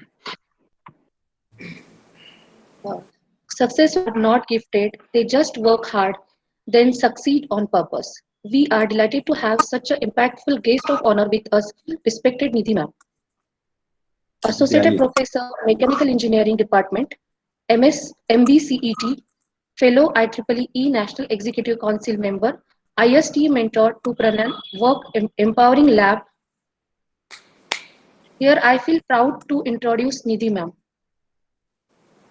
Professor Nidhi ma'am, she has also represented the National Executive Council of ISTE, Indian Society for Technical Education, New Delhi, from 2015 to 2019 and Joint Secretary to the IEEE. She has been serving as a State Management Committee member, ISTE Kerala section from 2012 to 2015. Under her able leadership, MBCET has won the Clean Green Campus Award for 2017 from ISTE. Apart from the above responsibilities, she has consistently initiated the release of Kerala section newsletter for the last 5 years in the capacity as newsletter editor. She has been instrumental in bridging the industry academia gap, and she is co-coordinating 5 projects with the industry apart from the current teaching responsibilities in the interest of the institution. She has she has to her credit 35 papers in national international journals and conferences, of which 12 papers are on educational research. She has won many best paper awards in various forums of international conferences. Like few awards I would like to mention. She has won IEEE National Award. The Indian Institution of Industrial Engineering is a non-profit organization for the professional of industrial engineering in India. IEEE Fellowship she has received at SVNIT Surat 6 December 2019 as part of IEEE Annual National Convention. So, to honor the occasion, I would now request Nidhi ma'am to share few words with us. Over to you, Nidhi ma'am. Thank you for the nice words. Good morning, one and all. Am I audible? Yes, ma'am, you are audible. Okay. First of all, let me express my thanks to DY Patel College under the leadership of Principal Dr. Vijay Vathia sir. Then Vinayak Kotar, Dr. Professor Malati Madam, and then Shanti Kumar Guru Ma'am, then Kokli. On behalf of Patel College, big thanks to all of you for having me here this morning. I would also place on record my gratitude to Dr. Ranchit, who was represented and spoke about ISTE to enlighten on all towards all but the participants. Then Professor Ashok Murray, for because of whom I am here, getting connected to DY Patel College of Engineering for this FDP on the occasion of contemporary AI applications in healthcare. So, can I share my slide? Yes, ma'am, please. Yeah.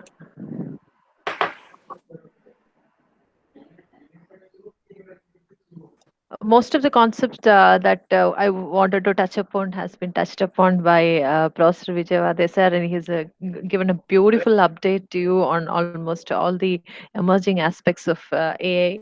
But so I will actually reduce on those areas where sir has highlighted, so that no other areas can be touched upon for the benefit of participants. So my area was on the evolution of AI in healthcare. So a quick look at the traditional wisdom that we have been dealing with. So the ancient Indian wisdom has been a very emerging area, which has already emerged and established, in fact, but hardly known to or hardly reached out to many of the people in today's generation.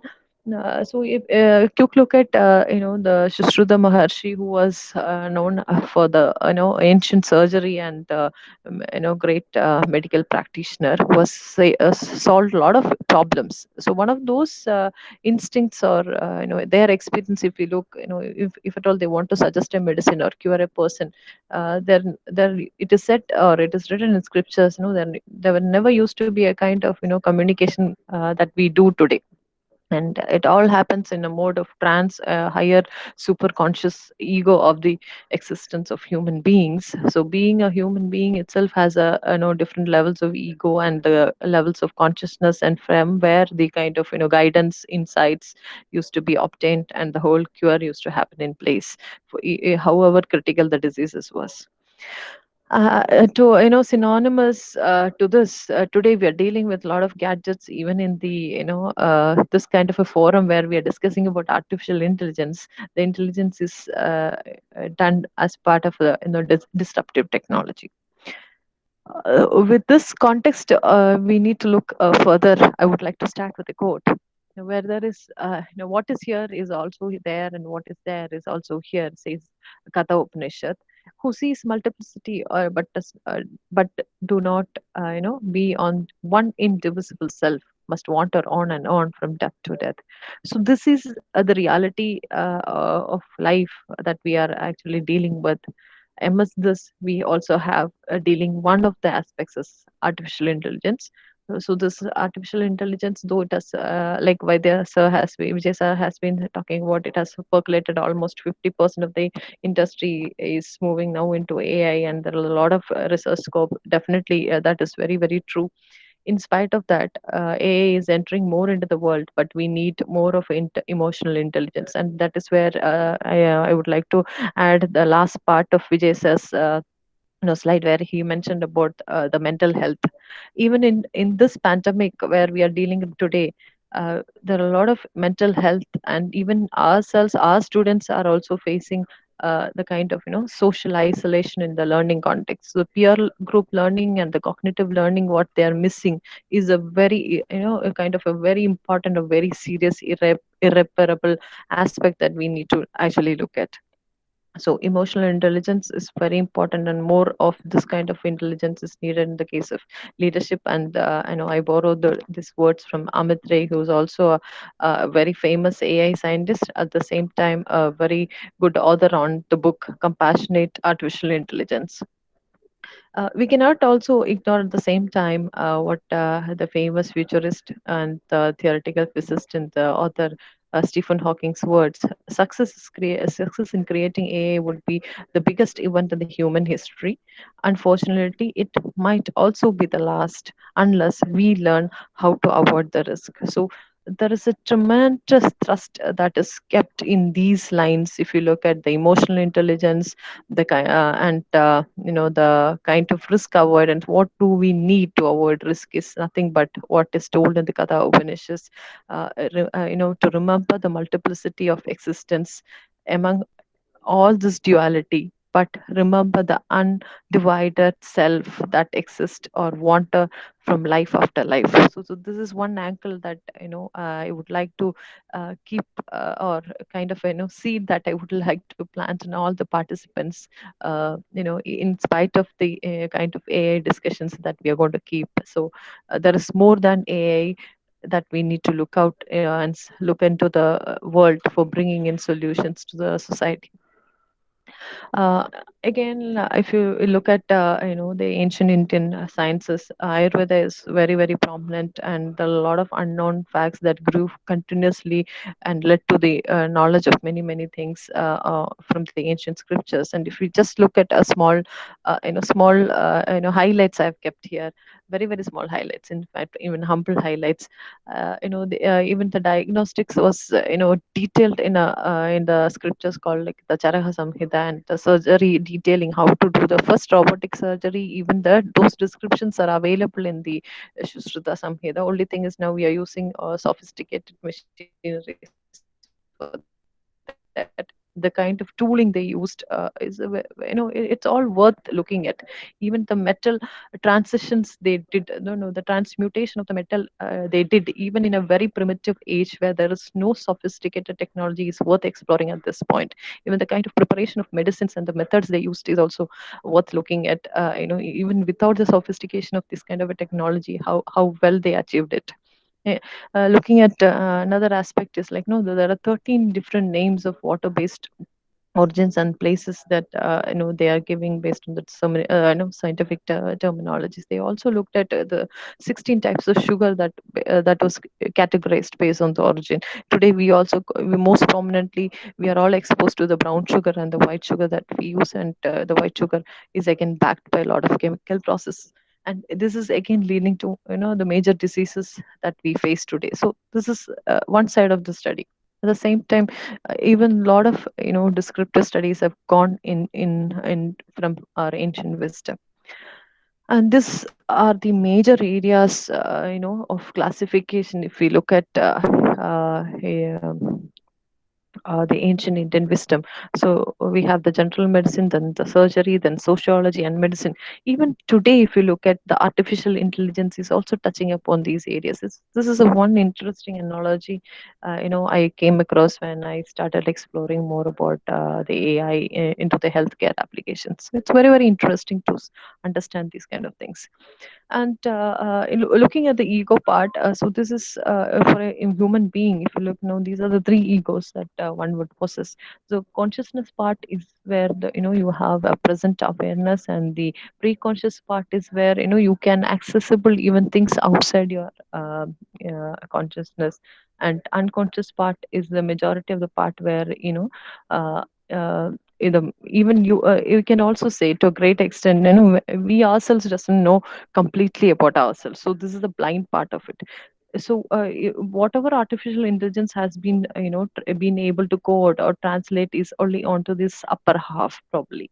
To what extent the intelligence that we knew or we could understand, or to the extent where we can code, that is the extent to which the imparted whatever intelligence that can be imparted to a machine is what we call as the artificial intelligence. So I want you to all understand, this is the extent of intelligence that we are actually talking about.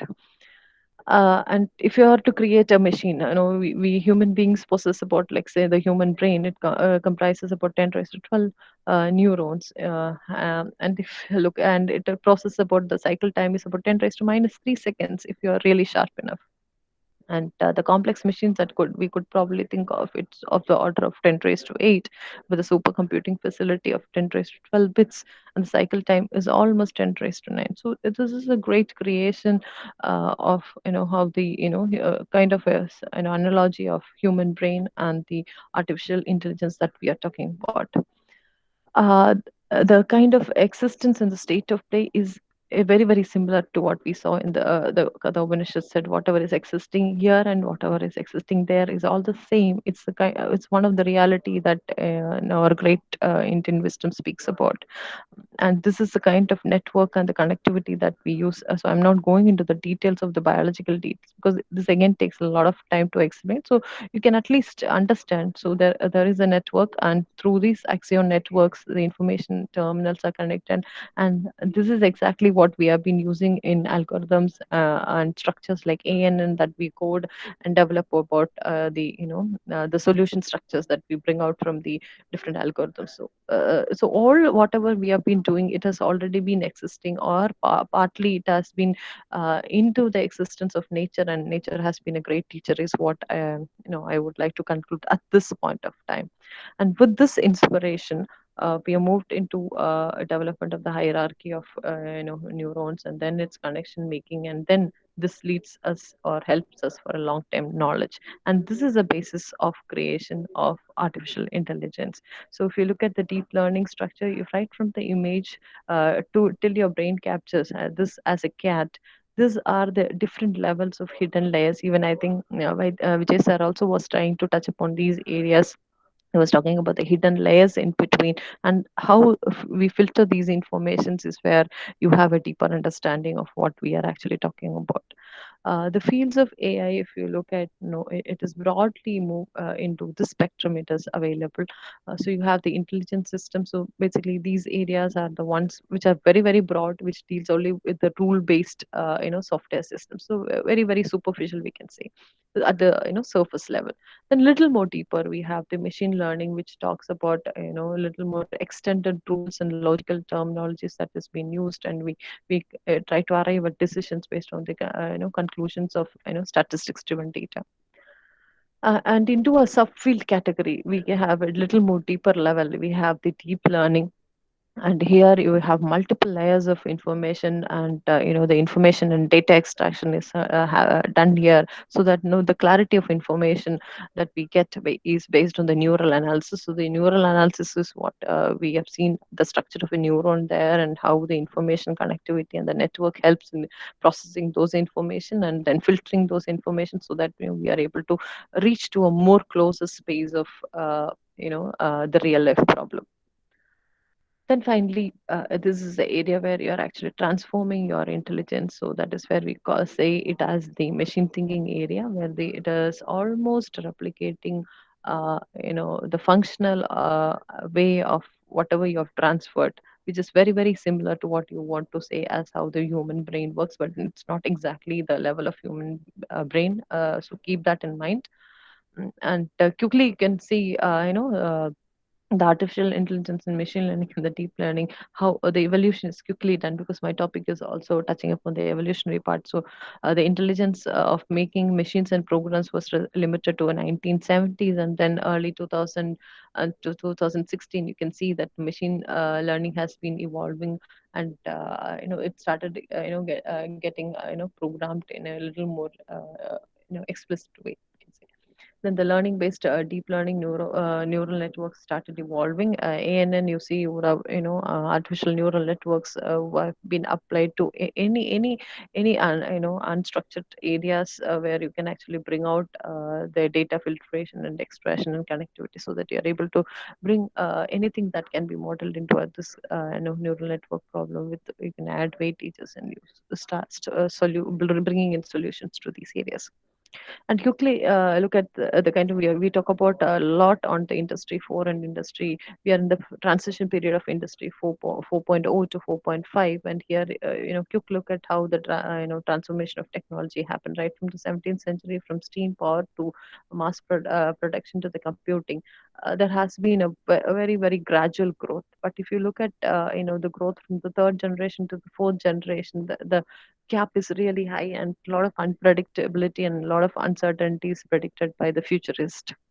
And these futurists, they say the effect of disruptive technology is totally unpredictable, that even what is the future is also going to be a kind of a great question. So we are going to cater the society 5.0 with a industry technology or disruptive technologies of 4.0 category. So how is this going to get affected in the next generation is said to be of a very big leap, and it is called a very alarming state of global reset. So, and at this point, we had another totally a kind of an unpredicted, uncertain era called the post-COVID era. So, with this kind of combination happening around, artificial intelligence definitely will have a great role to help society in a very grand way. But only thing is, who the people who handle it is the one who are going to lead it in the best way. So like great researchers like Vijay sir, who has already been into this area, will be able to generate a lot of meaningful research to bring out a lot of industry solutions and solutions that can be humane to the people. Um this is the IBM Watson that sir has been talking about. A quick look at the kind of why this healthcare is dying in thirst of an ocean of data. So everywhere we talk about, the data is already in place, but 90% of the world's data was created in the last recent 2 years, you can say, and 80% of the world's data is unstructured, and that is where sir has been talking about. All these algorithms have been working with unstructured data, and we need more efficient programs to solve and bring it to the structured level.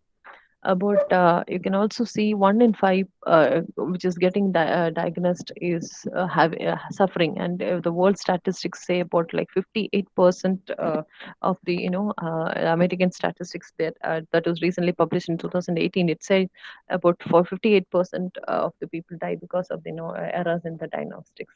To counter this, we have IBM bringing up Watson, then Wipro brought out the Holmes, and TCS brought up the IGNO, and Infosys brought out the Mania. So these are the supporting systems which are AI based, which is helping us solve these problems around the world.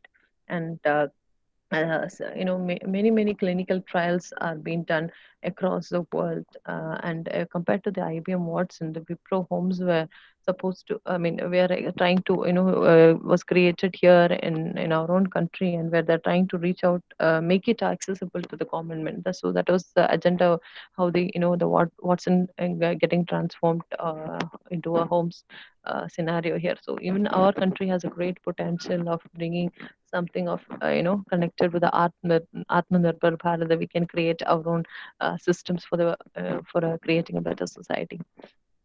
The key elements, if you look at the the clinical diagnostics, is basically you need the patient history. So there should be a data acquisition happening, and there could also be problems with the accuracy of these data representations, and then generation of hypothesis. And here, this is here the place where the kind of decision as to what disease is going to get could be the possibility, that kind of a decision is to be taken place, and then the selection of the illness script, and then diagnosis. So finally, once you filter out to a few possible issues of your illness, and then the proper diagnosis can be reached. So this is taken by from the Bowen author.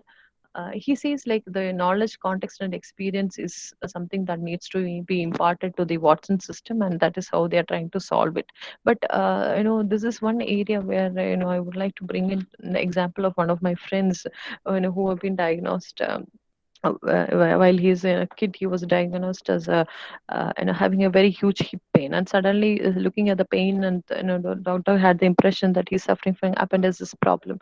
He was given the medication, and they took almost 2 hours to see okay, what is happening with him, is he settling with the pain and all that. And then finally, after the doctor came, and after finishing of some urgent work that came in between, then they came back, and doctor again had to look at the kind of the movement of the leg is possible, then he is able to move his body, then if that is a context, then it can be appendices. So what could it else be? Then they started exploring and more, and finally they could realize after a month ago, and this particular friend had a problem. He was playing, and he had a wound in his foot, and this it was infected, and it was cleaned and dressed and all, but the continuation of the cleaning was not done, and this pus and infection has moved on to the inner nerves, and that was the cause of the pain. So it took a lot of different options to look at and finally arrive what exactly was the problem. So this is basically done with the help of a cognitive learning of a doctor. It could only be realized based on the reaction of the patient to the medicine, and to the kind of responses, and looking at the historical perspective and the various options the patient and the doctor had to sit together and explore and see. So most of the cases, the diagnostics definitely happen. Errors can happen in the diagnosis. It could also be due to affected due to the doctor's mindset, the kind of distractions that is happening around the people. So all these are human errors are possible. So this is one area where the Watson can come into our help and filter out or limit us to our possible areas of where we are having problem or illness, and then come and filter. So this is the kind of approach we need to look at from an AA context in our healthcare. So this is a quick look at AI evolution, which I'll be skipping to save time. So AI submit was done in 2017, which heavily emphasized on the need for the healthcare. And if you look at the Sustainable Development Goals, again the Goal 4 and the Goal 3. Goal 3 gives a lot of importance to the healthcare. At the same time, creating awareness about the AI is also equally important. So this is where the whole world is moving and expected to move.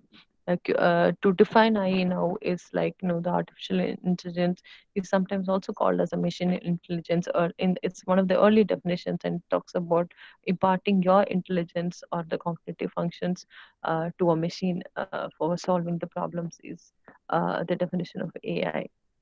So if you look at the timeline of AI in healthcare in 1995, the McCarthy coined this word as artificial intelligence, and then the growth of microcomputer has helped a lot in bringing up a different data set into the system. And this is called the period of expertise of physicians being transformed into the healthcare. In 60 to 70, if you look at it, it's called the first problem solving problem era, where the dental systems were brought out, and they started looking at the small bacteria and how to remedy it with the help of antibiotics and all that. The genomic sequencing, I think it was mentioned in Vijay's presentation, and NLP and computer vision are the most common technologies that are used at this time. And in 2019 onwards, we have been looking at the preclinical research as well as the pre-care and the post-care facilities that can be offered to the people. And this is where all the virtual nursing and assistance and all hospital automation takes place. So these are the three types of intelligence, even Vaidasa was touching upon, but I just wanted to say, the ANI area of intelligence is where it is called the narrow intelligence, and this is something that, the difference, I just want to bring out the difference of these three from how different Vaidasa was talking about. So it is like, here is the area where no one particular task where the machine can effectively work, and this is the general intelligence area is where the reasoning, planning, problem solving, whichever we want to impart, that can be imparted to the machine, and so that the best can be extracted for our own benefit. And the super intelligence area is where it is expected. So this is an expected area, and very very menial area where the research assembly began. So here is the area where in every sense the machine can be much better than or work smarter than the human beings. So these are the different animals and their intelligence levels that are given, but this is how the AI is going to cut through and grow, is what is predicted by the futurists of this area. So looking at a quick update on the healthcare, so we are going to use artificial intelligence into the healthcare, and we have been partially been using it. Okay, so almost 44% of the healthcare professionals are being surveyed by the the McKinsey report, and they say that they're already into the deployment of AI. So it's like this is about 2019 report. Then healthcare systems, we look, one of the major reasons why AI is needed in the healthcare is that we won't be able to cater the society 5.0, like I said, with the minimal kind of workforce that we have at present. So we need a very large new healthcare system. And even in by 2030, they feel that there will be a shortage of 9.9 billion physicians and nurses and midwives to serve the cater to the societal needs of the aging population. So there is a lot structural and transformation changes that is needed at the healthcare sector. So AI will be of great help here. And the implications, if you look from the aging population, it is highly demand driven, and the population is aging, and the changing patient expectations, and there are a lot of unstoppable forces like the COVID, unexpected effect of disruptive technologies, the shift in lifestyle changes, and we have a very small never ending cycle of innovation that is happening.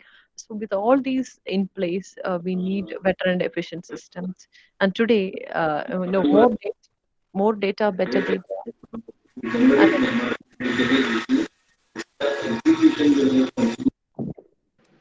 more data, better data, and the more connected data is the catchword of healthcare industry today. So everything is data driven. So I think Vaidhav sir was also trying to touch upon this part. So how it is going to work here is we have a data center, and from here the machine learning applications will be filtering out data, and whichever is our diagnosis part, the information will be filtered down and extracted to the clinical work. And if you want to generate, the images could also be generated. Then the medical reports also could be electronic medical reports could be generated, so that forms your kind of output as well as the input for the basis of diagnosis. And if you look at AI, then we also have the clinical work being fed into the clinical notes of in the human language form, so that it can be communicated properly to the patient. And then the processing of natural language processing is also done, so that whatever information that we get is extracted properly in the way we want it. So this is one area where this serves as the input as well as the output, where in the diagnosis is concerned. So you name any area, the healthcare is already in. Be it be the telehealth area, whether the delivery of telemedicines given to the people who needs help. Then let it be in the lifestyle management. We see that already we are having apps which can be used, which helps you for guide you with your lifestyle management, so that you stay healthy. You do the correct exercise, you do the correct moves, you do the time, cycles, number of cycles in which you want to do a particular exercise. All these are being taken care of. The kind of food habits that you need to follow, all these are told to us. Then the disease management, if you are if you are having diabetes, or having the blood pressure, so what is the pace at which you should walk, how many steps you should take, how many moves you should be doing. All these kind of informations are given. Even the doctor facing apps, like the keeping of medical record keeping, then the data analytics where the research can go on, then medical imaging. These two work hand in hand to bring out a lot of solutions to even the medicine, the pharmaceutical cycle, generations, and almost treating of cancer and all the uncurable diseases. All data instructions going on in this side. Looking at the hospital, like again the hospital management system, the whole administration, the moment a person enters the hospital till he walks out the hospital, or till he or she gets a discharge after a procedure, which may be a month-long process, or which could be a day, few weeks process. All these are being automated into hospitals. So I've been happy enough to share with you that I've been part of one of the, IoT implementation and automation projects in one of the hospitals. And one of the key findings, finally, it dropped down. Like we started, automating the moment the patient enters into the hospital till when what all procedures go. So we found out that many of the times the delays are occurring not with the shifters and the nursing staffs. They are actually looking for resources. So later, one of the findings of that particular study that we did was to track the devices. So wherever the devices, like say for example the wheelchair, the mobile X-rays, wherever these devices are, it needs to be tracked properly, so that the patient gets a better service, on time service, without delay, and the patient experience is enhanced. So hospitals are looking out out to AI for bringing out better patient experiences. Then looking at the research area, then drug discovery, I think already sir has touched upon it. So then information on clinical trials and diagnostic research are the different areas the research is going on a very, very serious advanced way. Then mental health, be it be the women health or be it be the pathological issues, all these are to be addressed in various using various AI tools. And sir has been already looking at sharing us a lot of companies who actually they are all the new generation startup that he has shown to us, which is with the first they come in the first 100 or first 50 the best performing healthcare industries on AI. Then personalized genetics, then wearable devices. So AI, the Apple products used to be one of the top among the gadgets. Then we also have other devices released by Wipro, CTS, the global players like the Infosys, TCS, CTS, and Wipro are some of the major players in India. Then Deloitte, Accenture, and IBM are the global players, in bringing out healthcare solutions to across the world. Then the patient, even the chatbots. I think Sir has been explaining a lot about this, and I'm just briefing up there. So these are the different opportunities, we have and we are still practicing. So these are areas already in practice. So some of them I'll be touching up with some of the details. So the clinical, so these are the different areas where no we fall short of accuracy. So the clinical judgment, then the image analysis by the doctor, then workflow and administrative systems which may be erratic in nature, the virtual nursing assistants and AI based robotic surgeries are future envisioned areas on the areas which are already implemented AI. So these are the areas. And decision making, diagnosis, early detection, end of life care, then the treatment are some of the ongoing areas which is almost like like let's call it as 50% established areas using AI and robotics. Then a lot of benefits of AI is better decision making and replace the human judgment with a functional proof. Then you update the medical information and from journals, textbooks, and clinical. This is one area where when we are practicing, doctors might find lack of time to do it. But this is one area AI can help. Then experience versus fresh clinical. If a person who is dealing is much reduced with the advent of AI, intervening into all these areas. Then 24/7 support, all 365 days is also assured. And then early diagnosis, then prediction of outcome of diseases, then feedback on the treatment, reinforcement of the pharmacological management, diagnostic and therapeutic error reduction are the different advantages because of AI. Then patient safety, full information extraction and the real-time influencers of the heart. So this is one area that I would also want to bring in Watson again. So Watson and the Wipro Homes, they have brought out a recent device which is just a wearable device. It can tell you what is your heart rate, what time you can have the what should you eat, what is the kind of medicine that you should be taking. If you're on a business trip, it is attached to the GPS, and every activity that you do is actually tracked. And if you're going to even if you're traveling and you want to book a ticket, and they will actually suggest these are the possible seats that you should opt, and these are some of the seats that you should not be opting because you have a infected person nearby, so you may be having this kind of a problem. You may face there is a future risk of this issue. So like even we have the Aragyo Setu app right now telling about the near vicinity of something. So little a combination of many such things. What is the kind of food that you should eat. If you there is a food before they'll tell you exactly what are the different calories available in that food. What activity should you do, what is your spine condition, what is the kind of weight that you should lift. All these kind of different informations are given to you with the help of these kind of systems. So the physical objects updates around you will be updated. The medical devices that you use and that is near in your vicinity will be updated to you. So all these are the the care bots that is going to help you enable very free good life of in the coming days. looking at the different data that is available, there's something called the Freenome, which is looking at the detecting of cancer. So this is kind of a $65 million dollar investment study by the Google Ventures. So this is something which is going to be of very, very, very of great use, and it is set up by the person, and it's will be very interesting for you to explore more on these areas. And these are the the IBM servers and the NVIDIA Tesla CPU that is they brought out of their research. And just a quick look at of some of those roles, the role of artificial intelligence. So keeping health is very, very important. So health monitoring tools is where the AI is going to come in, and the tools that can support your interventions and healthy behavior. So wearable trackers, which are already there, the Fitbit, the Apple. And all these are the different things that we have, which is telling you in advance what all things that you can do, so that the individuals can be encouraged to it. I think this slide is also discussed by sir.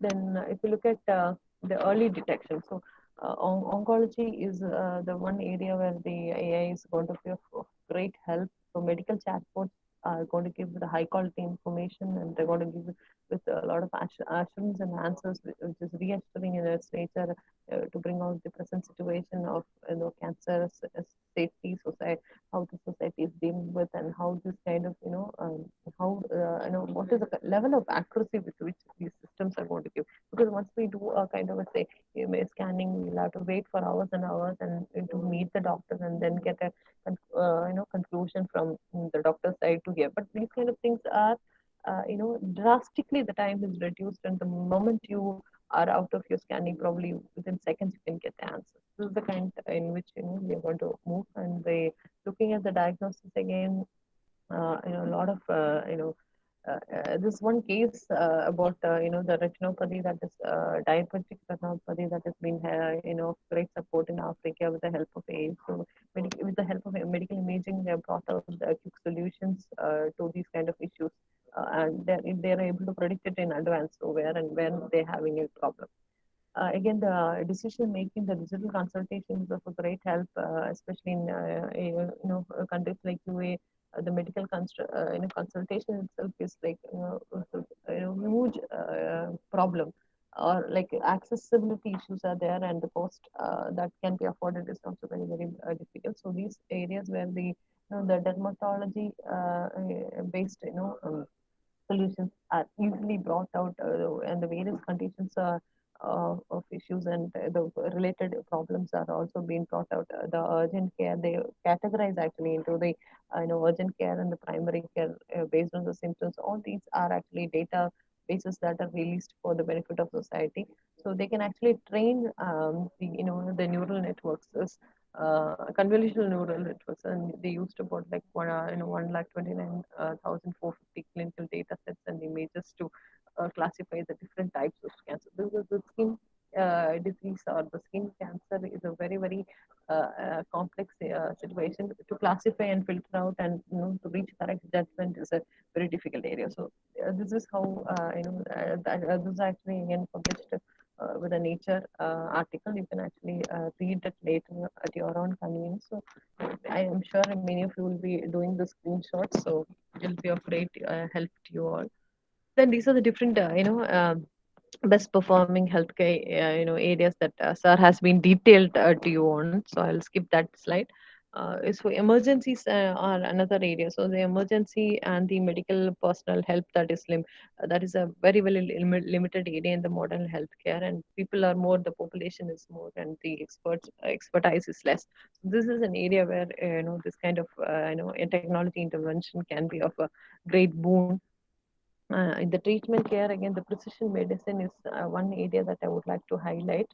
So we need not actually disturb the whole metabolism or the whole process of our body, but at the same time, targeted drug entry and targeted treatment can be given. Can inject systems of the precision areas and get the cure done. Even so, that is what it talks about, the genomics and the DNA. Then looking at the the precision again the it's more related to what we spoke. It's again about the precision, like we call as the precision machining in mechanical engineering. We call this as the precision machining and drug development discovery there. So wherever there are medicines now, actually there are certain chemical combinations are injected into our body, and at that particular area where there is a disease or where there is a pathological issue, that area this can go and form as a new chemical, and new chemical reaction itself can actually try and cure the disease. And this is purely under the control of the artificial intelligence that is imparted. Even the organ printing can be related there. Organ printing is also another area where bio-based bioorganisms are produced. Even we are printing the biological heart, we are printing the biological brain. So brain is still under the development or research stage, you can say. Then the end of life care is the medication management. So how to improve how you stick to your schedules, and cure apps are released. So even this is one another area which I want to say with a small example. This care is uh,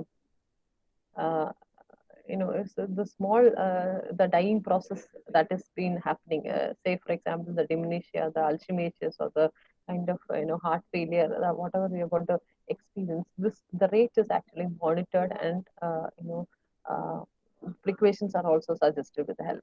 Even some of the cases, we can use AR and VR technologies in combination here, and see actually the doctor, instead of trying out on the patient, they can actually experience almost the exact context. So say there's some problem with the gallbladder area, that is one area where you need to actually either do a keyhole surgery or do a endoscopic attempt, or even sometimes open and see what exactly is there. So something behind the gallbladder means that it's not a really accessible area. So AR and VR kind of technologies will help you help the doctor take that bladder and turn it as if it is there in your hand, and turn it upside down and see where exactly the problem is, how to cure that, how to suggest a cure to that problem, or how to give a targeted medicine entry there. All these are the different possibilities where we this life care can give. And these are the whole huge scope of where AI applications can be of great help. Then the molecular biology is another area where the AI is going to be of great help, and a lot of different tools used there has been discussed in the first presentation by our principal sir. Training is another area again where AR and VR is widely used, even for the nurses, even for the the technicians. AR VR technologies are being used. Even doctors are trained how to use the machineries with the help of AR and VR. Even without even these facilities, so if you remember the movie of Three Idiots, you see how the delivery has been done, and a lot of the new innovations that is brought out by the hero there. So this is actually virtually, if they could do in those lines now, those virtual aspects are done in a much better, with a lot of visualization, effects. It is done with the help of AI and VA with a greater clarity. Again, the robot assisted surgeries. Um, so the in AI also plays a great role in public health domain, in surveillance, in prediction, in screening, and even in the treatment. Basically, the water treatment is one area it is widely getting into. So this is how it safeguards the public health with the use of AI. It could also, the tuberculosis is another area. It talks about the case study that has happened in Nigeria. Then this talks about the how the Nepal healthcare has used artificial intelligence to solve the various issues that they have been facing. This talks about the surveillance. Okay, so though, like presently, if you look at as per the PricewaterhouseCoopers survey in 2016, only 54% of the people are accepted the AI, and 38 is still unwilling. There are reasons and challenges behind this, and those only 7% have reported to be neither willing or non-willing in among the healthcare professionals they did the study. This trend is actually changing, now, and more of adaptation is happening into the AI. And they also envision by 2025 about $18 million investment possibilities are opening in this industry. Top among the research, if you like, China, USA, and Japan are among the people who have brought out a lot of research into this area. Cancer again is a is an area that is transforming. So moonshot is an solution that has been suggested, and it is a decade-long session, and it's only a five-year initiative, but still helping a lot of people across the globe. So this app can be tried up. Then future intent scenario will be like, if you want to go ahead in this area, we need to bring in a lot of collaboration. As Vaidya said, the time is short and we need to accelerate on our research. So collaboration is one of the possible areas. So irrespective of branch, we need to think of collaborating with medical and technical institutions across the states to bring out meaningful research. Then we need to actually remove the firewalls of clinical load and hope for you can, there are a lot of patent possibilities if you work in these areas, even in terms of the device, even in terms of the organ printing, even in terms of the technology that you bring out for organ printing. Then funding from the government support is also increasing. Then current trends, if you look at there is no waste. The kind of every information becomes useful when you are trying to process it for the best use. So healthcare records is very, very important when it is electronically done. So electronic medicine record keeping is it's an emerging area. The data needs to be captured in the real time from the institutions, and new scientific and clinical findings have to be brought out so that the point of care information can be recorded. So this will help a lot in bringing about in fostering a better research with a research with a higher accuracy. Then integration and interpolation is also to be done in an ethical, legal, and logistical way, so that better resources can be used and better research outcomes can be brought out. Simplification and readability and clinical utility of the data sets is very, very important because of the questions, how we frame the questions, and how we use these questions to apply in the real life scenarios is to be looked at. Then the value of the clinical research, whatever we do has to benefit the society. Then it should ultimately, if it is valuable, it should become health. I mean, affordable cost, so that the common man can benefit. Then electronic medical data is very important tool for all this to happen, and early detection and targeted prevention will be enabled only if we have this electronic version of the data. These are the different areas already in place, and in the clinical research, they look at AI intervention mainly because they can reduce the cost and increase the quality. And then trial time also could be reduced, and the gene structure, biomarkers, and the signatures can also be identified so that the disease causes can correctly be tracked. Then recruiting of patients on trial can also be reduced. Then read maximum volume of data generation is very, very important in this context, and discovery of new tools for especially diseases like Alzheimer's, cancer, and other chronic terminal illness could also be brought out.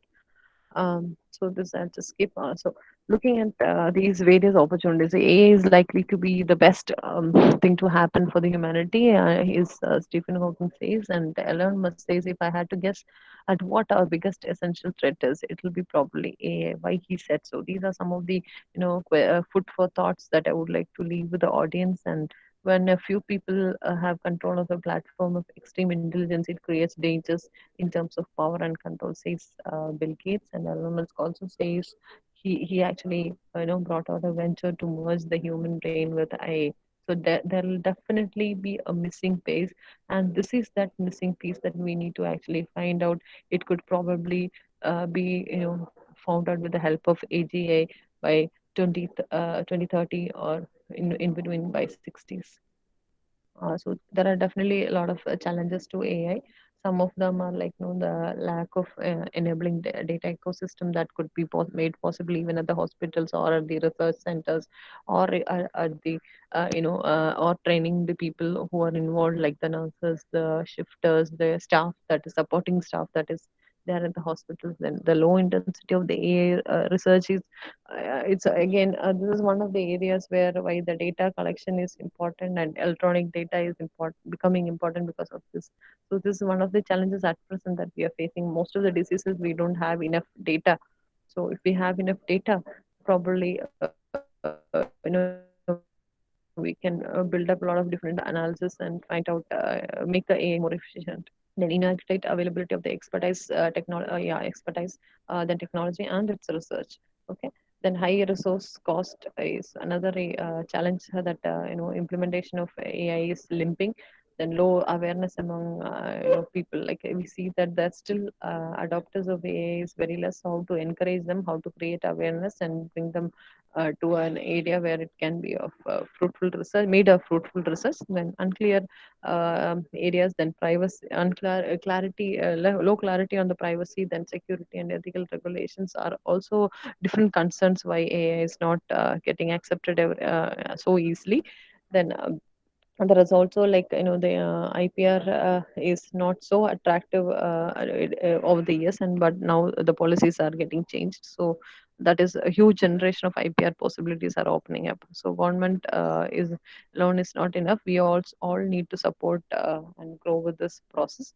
Then pre-operative planning is another area why this is AA is not getting implemented. So who will be responsible for the harm that can be caused? So cyber security can play a great role in data security here, and fear of losing jobs is another. These are some of the concerns why people are not opening for acceptance to the AI. But if you look at the cost-wise applications, there is a tremendous opportunity that lying out there. A lot of different skill sets are possible, and these are again areas where a lot of scope is there for all of us to work on.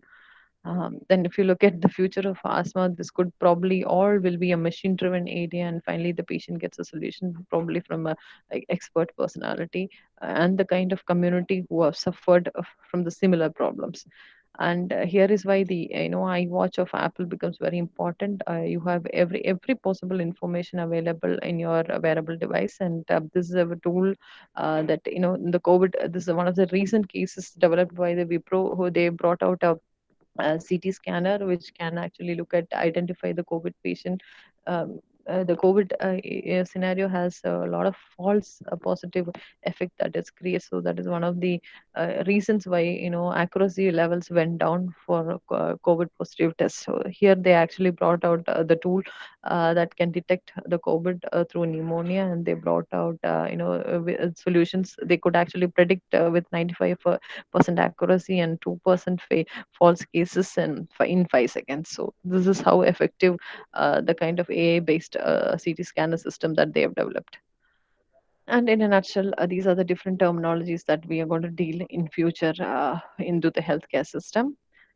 And these are the different areas we still have a lot of scope for growing in the context of AI in healthcare. So this is a Accenture report as per 2006. Uh, to conclude, those wise ones who see the consciousness within them is the same consciousness within all beings attain peace. So says the Katha Upanishad. So stick onto your consciousness. Let this consciousness guide you for bringing AI for the best use of society, not in a disruptive way.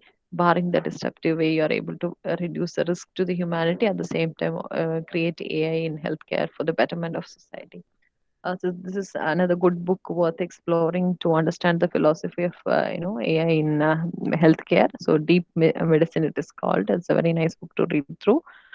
Thank you, Patel Institute, once again for giving me this opportunity, and this institute which I belong to, which is catering me to help me take this session from here. Thank you for your patient listening, and thank you one and all for your support for this. Thank you.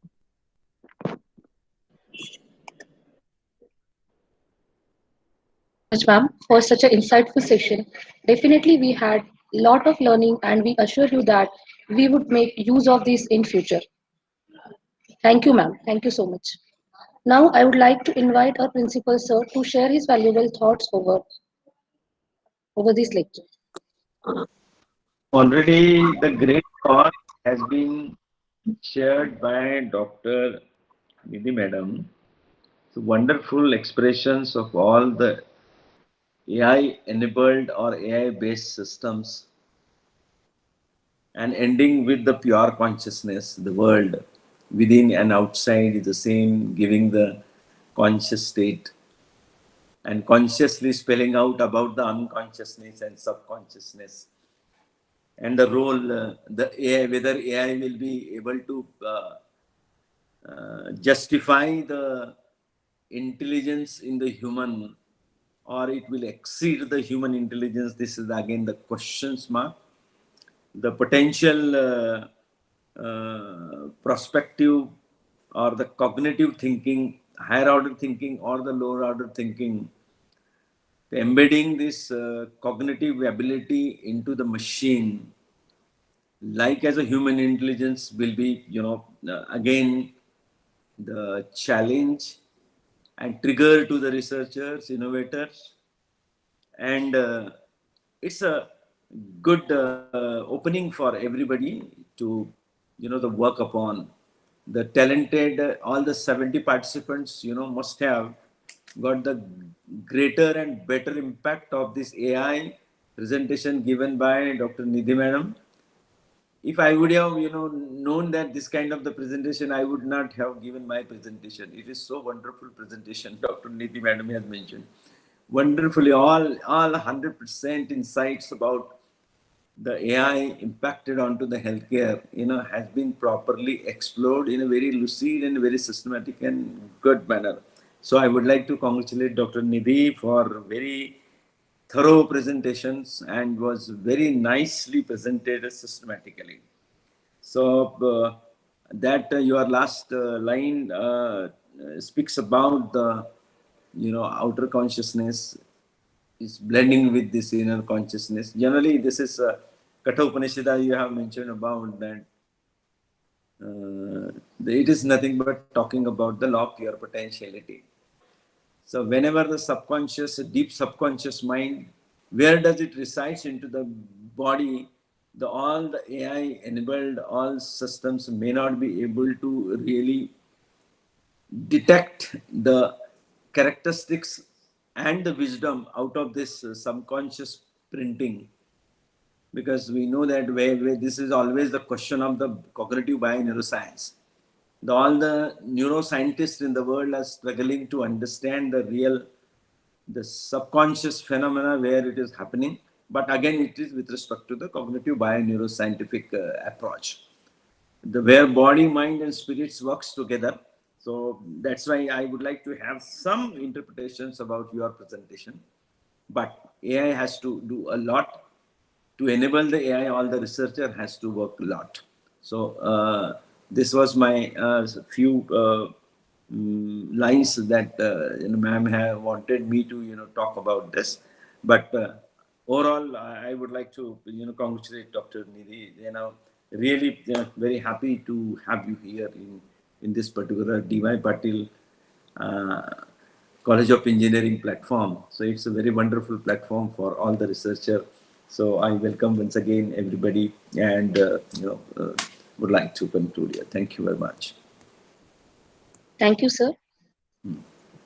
Thank you, sir. Thank you for your nice words. And in fact, it was really glad when I started seeing you present on these lines. I was just, thinking, oh, should I skip some of my slides? But it was well in tune that we could, complement our thoughts. I'm really thankful to you for your words of wisdom. Yes, thank you. Thank you, ma'am. And now I would like to invite Mrs. Shanti Guru, ma'am. She is backbone for this second 6 days online refresher program on contemporary AI applications in healthcare, sponsored by AICTE-ISTE. So over to you, ma'am.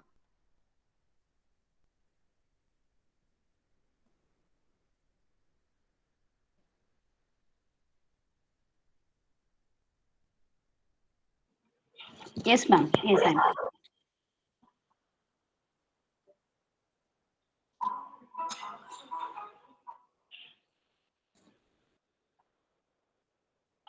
My screen is visible, right?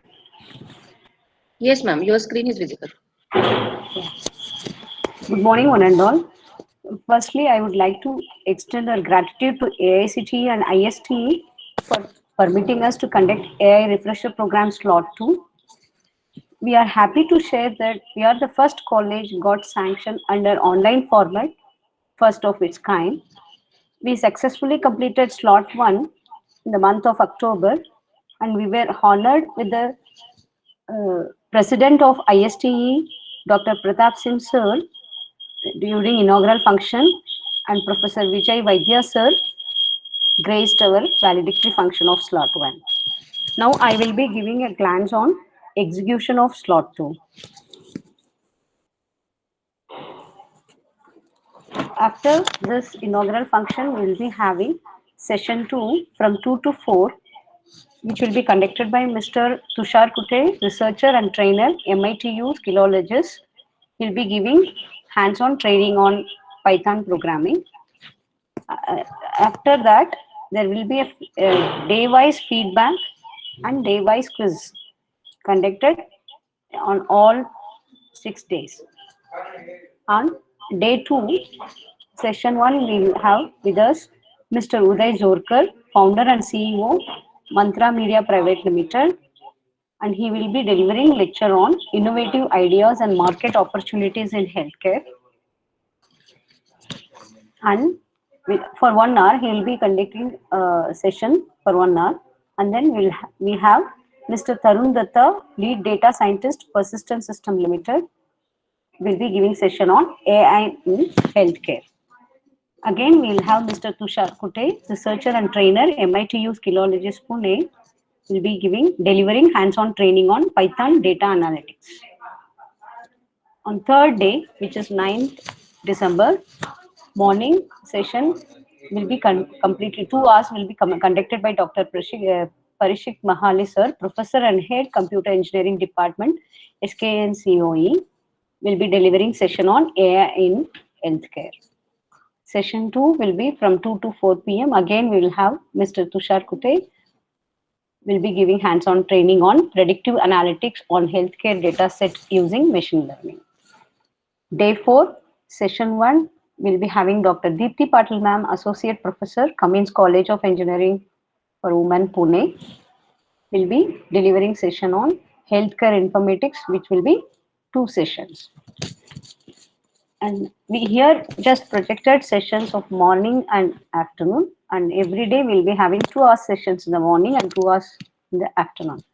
On day 4, we'll have Mr. Suraj Kumar and Mr. Aditya Modi, both are research scholars, IIT Bombay, will be giving hands-on training on machine learning for healthcare from 2 to 4 p.m. On day 5, we'll have session 1 on which will be delivered by Dr. Anand Nair sir, scientist from Vietnam.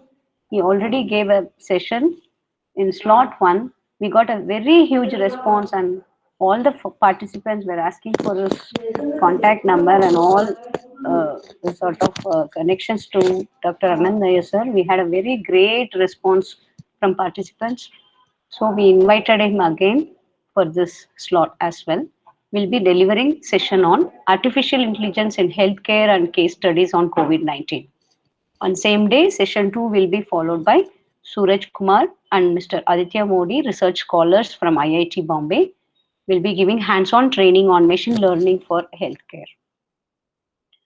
On day 6,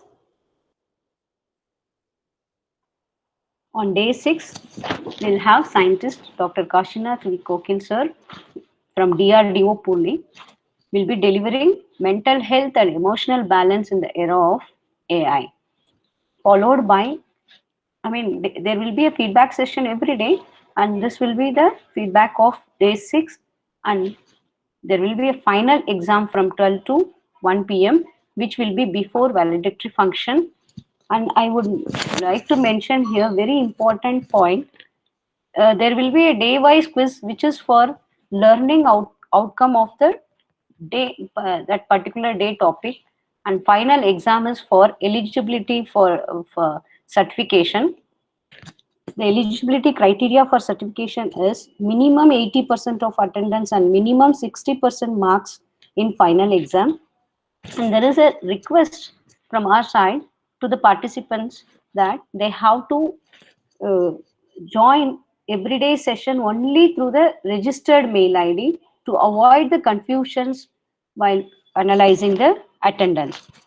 So please join all sections through registered mail ID only. Then the last day will be followed by valedictory function, which will be graced by Colonel B. Venkat, Director, AICTE, and Dr. A.B. More, Member ISTE. Thank you very much. This is the planning of our slot 2. Thank you, ma'am.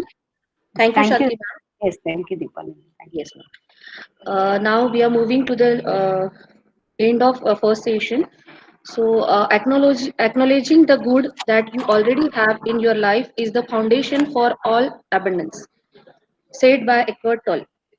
Let me take a moment to thank those in our lives who made us feel grateful in this morning. It is my privilege to have been asked to propose a vote of thanks. I, on behalf of DY Patil College of Engineering, Akurdi, Pune, and the entire organizing team, extend my sincere thanks to Honorable Respected Dr. Ranjit Sawant, Member of Executive Council IST, our guest of honor, Respected Dr. Nidhi Ma'am, Member of Executive Council IST, for accepting our invitation, their wishes and presence for the inauguration functions.